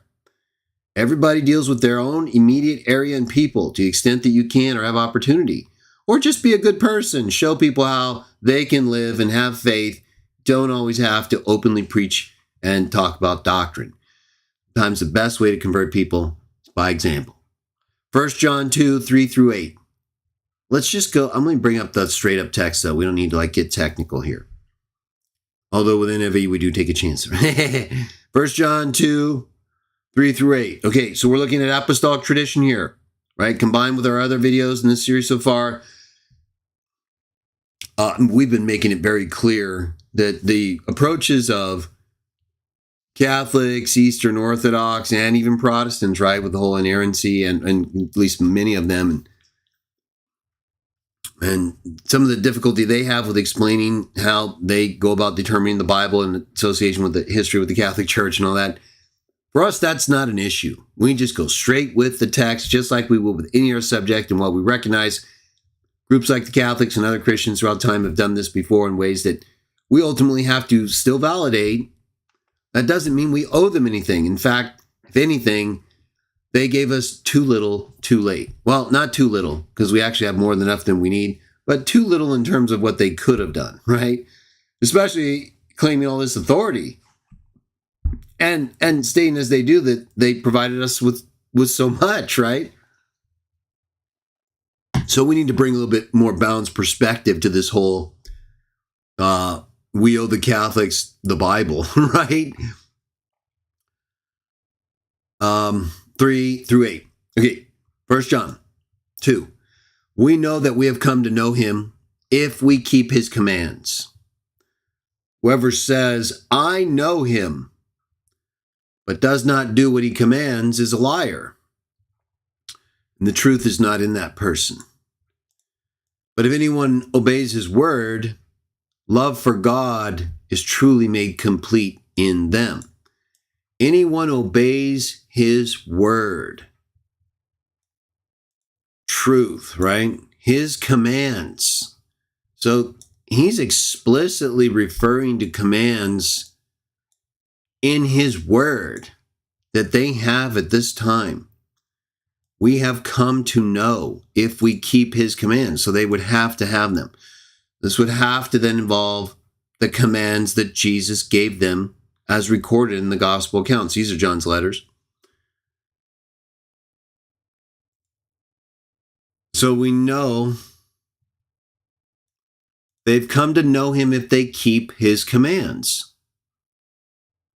Don't keep his commands, you're a liar. So when he tells you, you must pray this way, go into your locker room, don't say the same things over, don't pray openly in the broadways like the hypocrites. To the Father, that's what you do. You don't change his commands like some people do. This is how we know we are in him. Whoever claims to live in him must live as Jesus lived, as Jesus did. Dear friends, I am not writing, I apologize, you a new command, but an old one which you have had since the beginning. The old command is the message you have heard.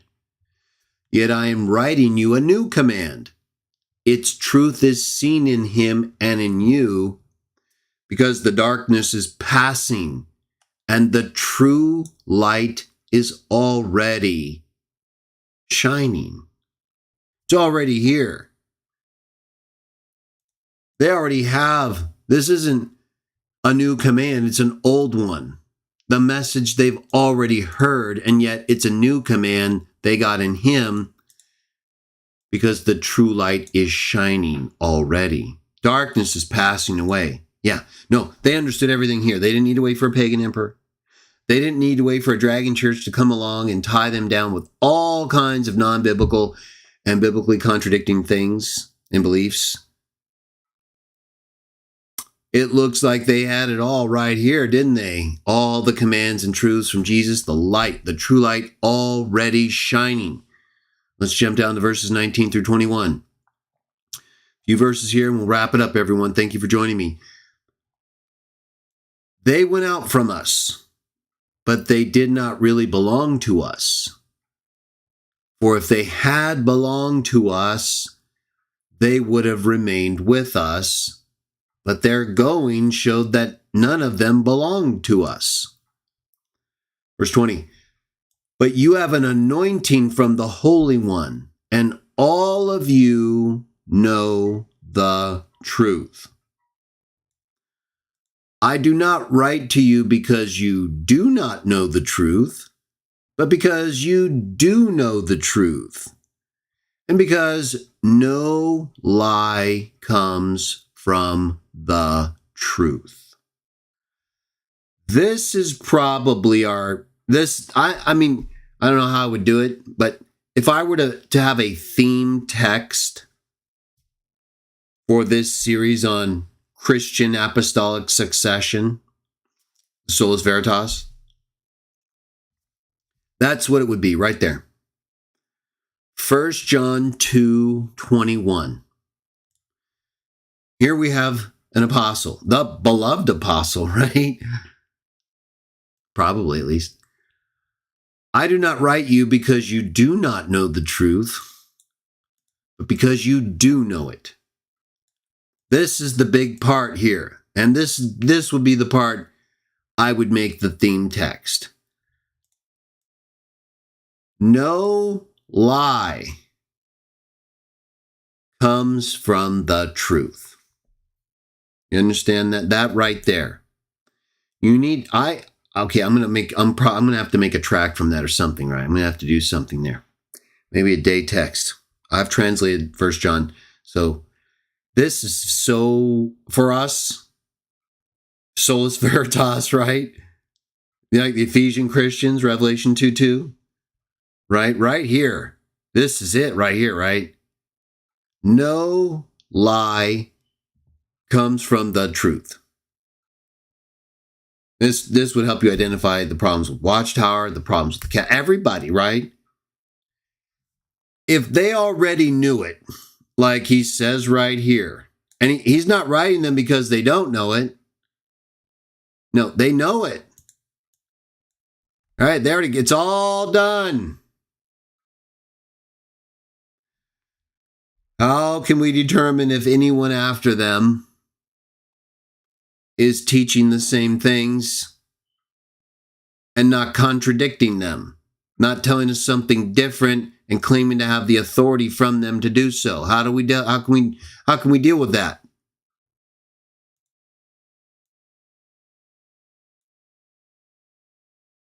Does that sound good to you? It sounds good to me. So if they already know the truth, I write to you not because you don't know the truth, but because you do know it. Okay, so they all know the truth. They're not confused. He's not saying, hey, I need to tell you more. You guys don't know enough yet.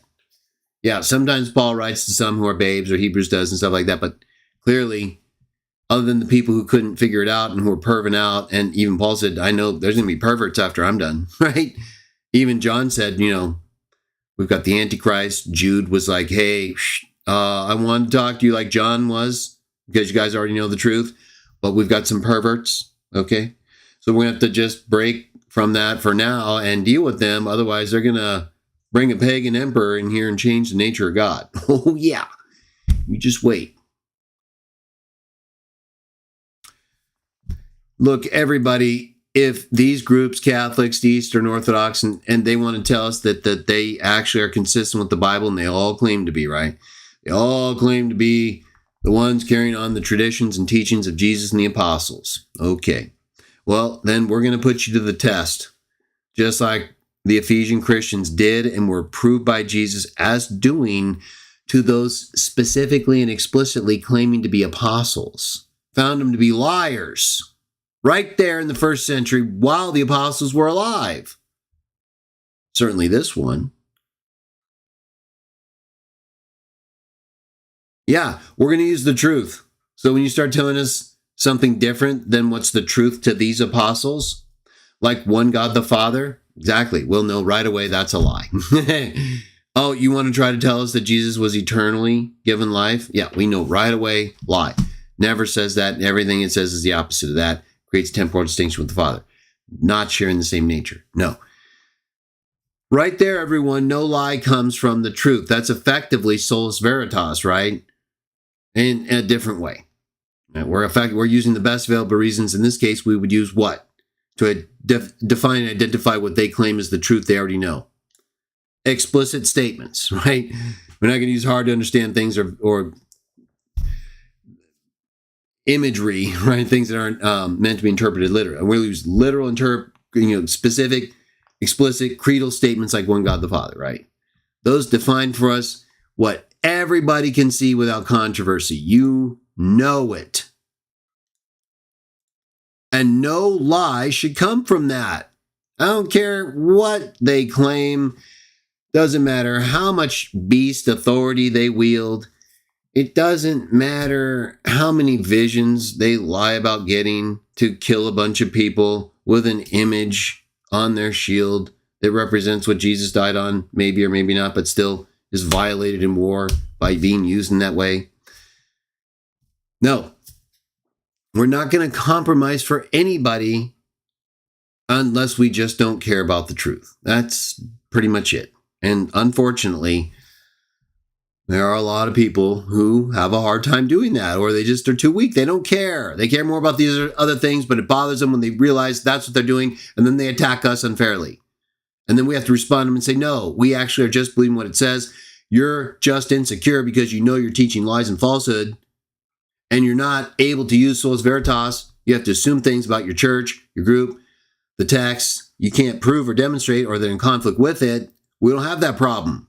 No, we're going to use the same consistent standard we use in everything else in our life in a way that allows us to see the things that really aren't compromised at all and that are all we need to believe. All right, a couple more texts and we're done. 1 John 4. Let's go to 4. Stay in John.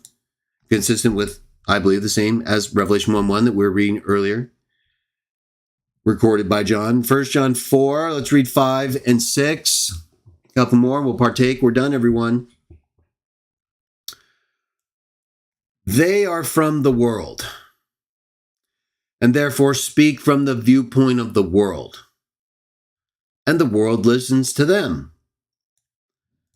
We are from God, and whoever knows God listens to us. Remember, like Paul said in Galatians, if we, even them, right, or an angel, says anything other than what they have received, cursed. Exactly. We got all these cursed groups out here. Cursed Bibles, cursed groups, everyone directly disobeying beliefs based on the best available reasons or even explicit statements that you have to change these things. But whoever is not from God does not listen to us. Do you believe in one God the Father? Does your church teach one God the Father like these first century Christian apostles? Oh, it says whoever is not from God doesn't listen to us. Right. That's why we call you guys pagans. I know we know you don't like it, but you literally follow a pagan emperor and also directly defy explicit teachings from these apostles. And they tell us that that means you're not from God. Right. And it says, this is how we recognize the spirit of truth and the spirit of falsehood. How's that? Whoever is not from God doesn't listen to us. That's how we know the spirit of truth and falsehood. So just like with Paul in Galatians 1, right? We read it and talked about it in the prior episode. Same thing. If any of these groups claim to be historically the Christian church, and they're openly not listening to these apostles, I'm sorry, on what basis are we to accept that you're passing on their teachings and traditions? Just because you tell us you are? No, we're going to look at what they say, and then we're going to look at what you're saying or anyone else you're pointing to from the first, second, third, wherever, right? What are you talking about? When does this change? When is this standard going to change? That we don't listen to them and use what they say as a basis for spirit of truth or falsehood. Exactly, that doesn't change and never will change. That's why we use it. Let's read 21. And he has given us, this is 1 John 4:21, he has given us this command. Anyone who loves God must also love their brother and sister. Okay, let's go to 1 John 5, continue the reading. Verse 1. Everyone who believes that Jesus is the Christ is born of God. And everyone who loves the Father loves his child as well. Speaking of God the Father and Jesus. This is how we know that we love the children of God, by loving God and carrying out his commands. In fact, this is love for God, to keep his commands. And his commands are not burdensome. For everyone born of God overcomes the world. This is the victory that has overcome the world, our faith. Who is it that overcomes the world? Only the one who believes that Jesus is the Son of God. John 10:36, everybody. This is the one who came by water and blood, Jesus Christ. He did not come by water only, but by water and blood. And it is the Spirit who testifies, because the Spirit is the truth. For there are three that testify, the Spirit, the water, and the blood. And the three are in agreement. Right, this is the whole course, another one, a difference with the King James only people, Texas Receptus. I have a whole video on this, translation issues. Take a look at the playlist if you want more. We accept human testimony, but God's testimony is greater because it is the testimony of God, which he has given about his Son. Whoever believes in the Son of God accepts this testimony. Whoever does not believe God has made him out to be a liar, because they have not believed the testimony God has given about his Son. And this is the testimony. God has given us eternal life, and this life is in his Son. Just like we've been talking about with John 5:26 and John 6. Whoever has the Son has life. Whoever does not have the Son of God does not have life. Couple more verses. I write these things to you that you believe in the name of the Son of God, so that you may know you have eternal life. This is the confidence we have in approaching God, that if we ask anything according to his will, he hears us. And if we know that he hears us, whatever we ask, we know that we have what we asked of him. Last verse. If you see any brother or sister commit a sin, that does not lead to death, you should pray and God will give them life. I refer to those whose sin does not lead to death. There is a sin that leads to death. I'm not saying you should pray about that. Okay. So this is all very important information here. Oh, actually, I might have been in the wrong. I think I was in. Let me reread a part of that. I think I was in the wrong chapter there. It should have been 4, 5 through 6. We read that. I don't know how. Oh, no, that was right. That was right. Okay. And then 5 through 16. Okay. So just to go back through it, though, right? Because we read a little bit more of the context. So that was fine. It's just we went from one chapter to the other. These are all, right, carrying out his commands, overcoming the world already, right? This based on on their faith. Nothing else is needed here for this, everybody. There was no further apostolic understanding that was necessary for any of this to happen, for them to get the victory over the world.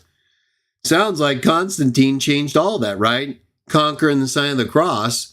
Well, they're not conquering and gaining victory in the sign of a symbol of a cross here. It's their faith, just like it says in the book of Revelation.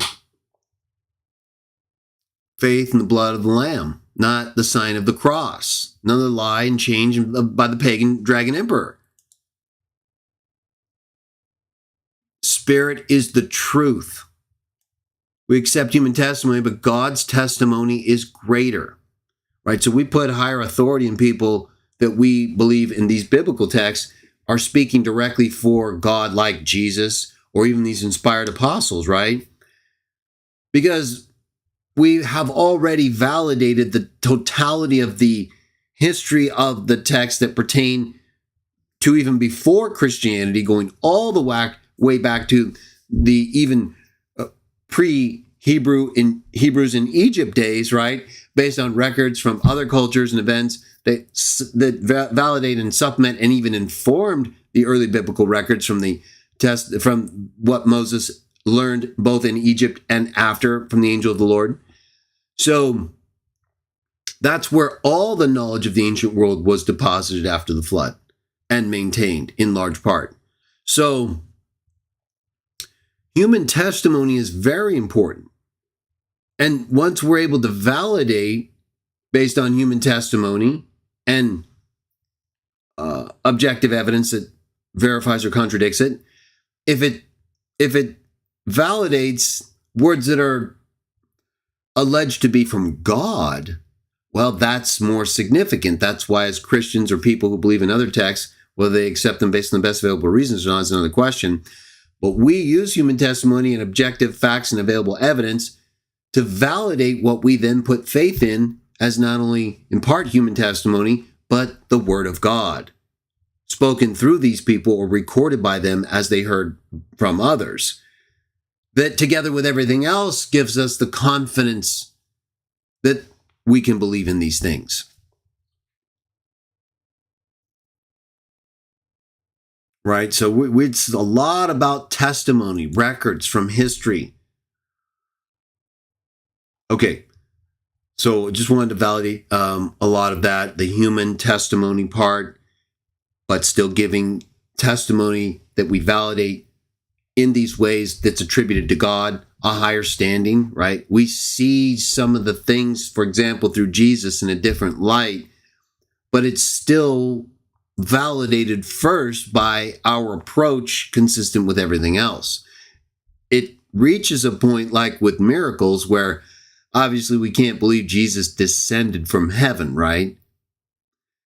Or was born through Mary without her having human intercourse. But those are the kinds of things you believe because of the validation you either confirm or deny through Sola Veritas, right? Once you go through the process of determining that a history or story or text is credible, just like anything else, Well, if it was just one book or something, right, that wouldn't be probably enough to totally build a religion around necessarily. This is not that. Okay? The Bible, the New Testament, the Old, these are numerous records by different people over a long period of time that all speak about essentially the same God, same Savior, Messiah, and ethical rule, principle, way of living. When they all come back, these books, histories, texts, and testimonies, when they all come back and pass Sola Veritas, our evaluation using the best available evidence and looking at third-party information, archaeology, all the things that we would have that pertain to the subject or document, if they all come back credible in a way that's equal to or better than every other history or text or story from these ancient times, yeah, that rises to the level of special authority, right? There's something unusual about this. It's not just a credible history that we can validate, because we find remnants of the city of Troy, for example. No, this is a far bigger validation when you look at it in its totality across the entire range of histories and texts that comprise the Bible. Okay, let's go to our last section of text. 3 John. I think I might have missed a text from 2 John, but what we read from 1 John was sufficient to make the key points I wanted to make about human and divine testimony, and kind of helping us get some, better perspective on how we look at biblical spiritual documents while consistent in our approach and standard for determining truth. The kind of truth we're determining and validating through our approach is special, right? It's something we attribute to God. So it's more important, that's for sure. I don't think it shouldn't be any different in terms of how we approach it, but it's more important, more significant once validated. Okay, 3 John, last series of texts, 3 John 3 through 4.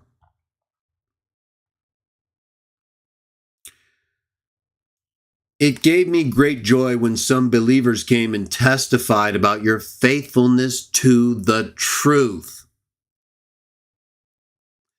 telling how you continue to walk in it. I have no greater joy than to hear that my children are walking in the truth. Remember what he said in 1 John? No lie comes from the truth. So the truth isn't going to give a contradictory. It's not going to result in something contradictory, which is also what we saw with Jesus and the Pharisees and how their traditions made the word of God invalid, right? So we're never going to get a point after these apostles, these early first Christians. There's never a point where Christianity becomes something different. Never. That's what they've all been telling us in all of these texts we've been reading since part 1. No greater joy than that his children are walking in the truth. Faithfulness to the truth. Not to a church or an organization or a pope or a governing body. No, the truth right there. Sola Veritas. And let's go down last set of verses 8 to 12 and we're done.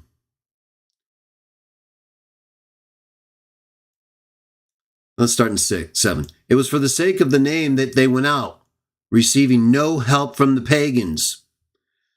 Verse 8, we ought therefore to show hospitality to such people, that we may work together for the truth.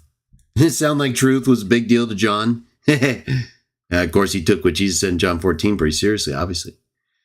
Verse 9, I wrote to the church, but Diotrephes, who loves to be the first, Sam, will not welcome us. So when I come, I will call attention to what he is doing, spreading malicious nonsense about us. Not satisfied with that, he even refuses to welcome other believers. Watchtower. He also stops those who want to do so and puts them out of the church. Dear friends, do not imitate what is evil, but what is good. Anyone who does what is good is from God. Anyone who does what is evil has not seen God. Demetrius is well spoken of by everyone, and even by the truth itself. We also speak well of him, and you know that our testimony is true. Testimony has to be true, everybody. Just like we saw in our example from Mark, Luke, and Matthew in part 2. If part of the testimony is not true, we cannot present it as true. We identify the error. We establish what is true based on the best available reasons, and then we move forward and accept it. We don't create an assumption about inerrancy or church authority that we can't validate with the accepted authority among Christians, or convince non-Christians of objectively using the best available reasons. That's not going to work. And ultimately, even Christians who are building their faith on the assumption of inerrancy or church authority, I would argue, because ultimately, if church authority isn't based on truth and ends up contradicting what we are all supposed to be believing, that is the beliefs of Jesus and the apostles, not supposed to be contradicting those, no matter who you are.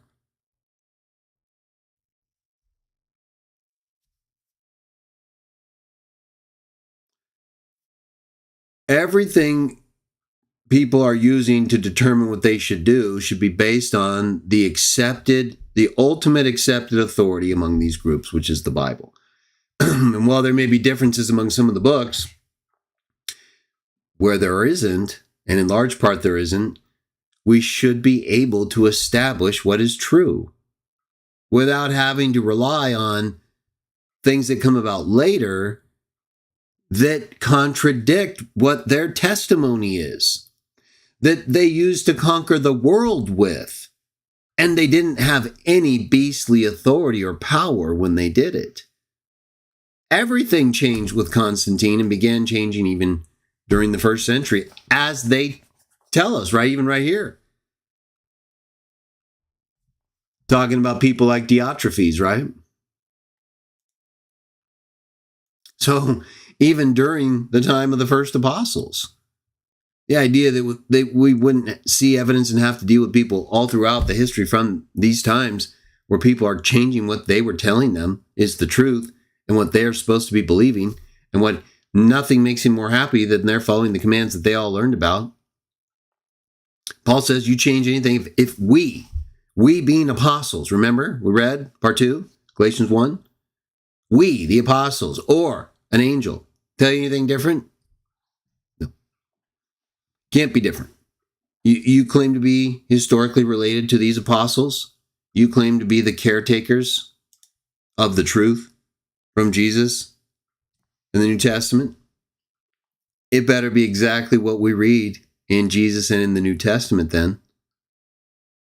Because there's no basis for us, according to these texts, to do otherwise, since we're supposed to use the truth, like we just read over and over again. And there's no basis for us to do rationally in the real world, since that's the standard we're all using for everything anyway, without actually knowing most, if anything. So I hope that helps. I hope that gives you guys some more perspective and awareness of differences between us, Protestants, Catholics, Eastern Orthodox, non-religious people, how we go about determining truth, the standard that many Christians are using, which often involves an assumption of one kind or another regarding inerrancy or church authority, and the standard that we should be using and are using. And even many of these churches who use these other standards also end up using it at some point. And that is Sola Veritas, truth based on the best available reasons. To the extent that you may need to rework your faith and build it on rock instead of sand, that is an assumption. Well, that's something you'll have to work on.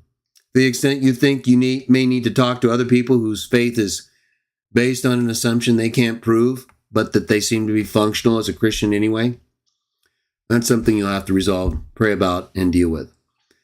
I don't think it's ever a good thing to help people cultivate an incorrect view of evidence or objective facts or the best available reasons to believe anything. But I do understand the sensitivity and the need to be careful, right? We don't want to uproot the wheat with the weeds just because we know the weeds are there. So we do need to be discreet. I'm not suggesting everybody run around and try to just force everybody to abandon inerrancy or any kind of view of church authority. And if they don't follow source Veritas beliefs based on the best available reasons, well, then you shouldn't have your faith. No, I'm not saying that. I'm saying it's time for us to start to develop the correct standard to use so that we can position ourselves properly to represent the God of the Bible, the Messiah of the Bible, and the teachings of the Bible properly when it comes to explaining our faith and the reasons for it, both to believers and non-believers. With that in mind, let's go ahead and partake. You know, in our weekly Christian Witnesses of Jah live discussion shows, we partake of the bread and wine. We believe it's a very simple ritual that Christians should participate in as often as they can. Of course, it's not always convenient to have bread and wine, so it's not like, you need to panic or break down, not come together if you don't have it.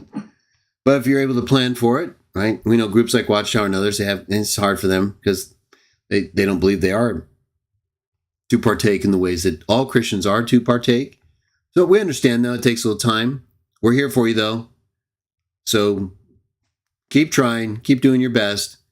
And when you reach a point where, like we are, we believe that we have passed the test and will pass the test by putting our faith in the body that the Messiah provided in ransom for our life and in praise and service to his God.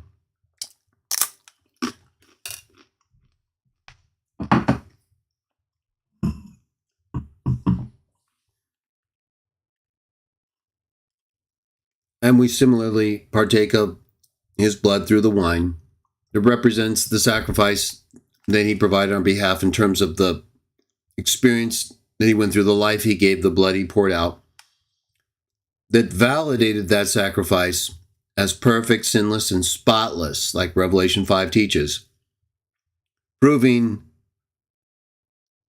that someone made in God's image could actually live and die faithfully in that image without perving out.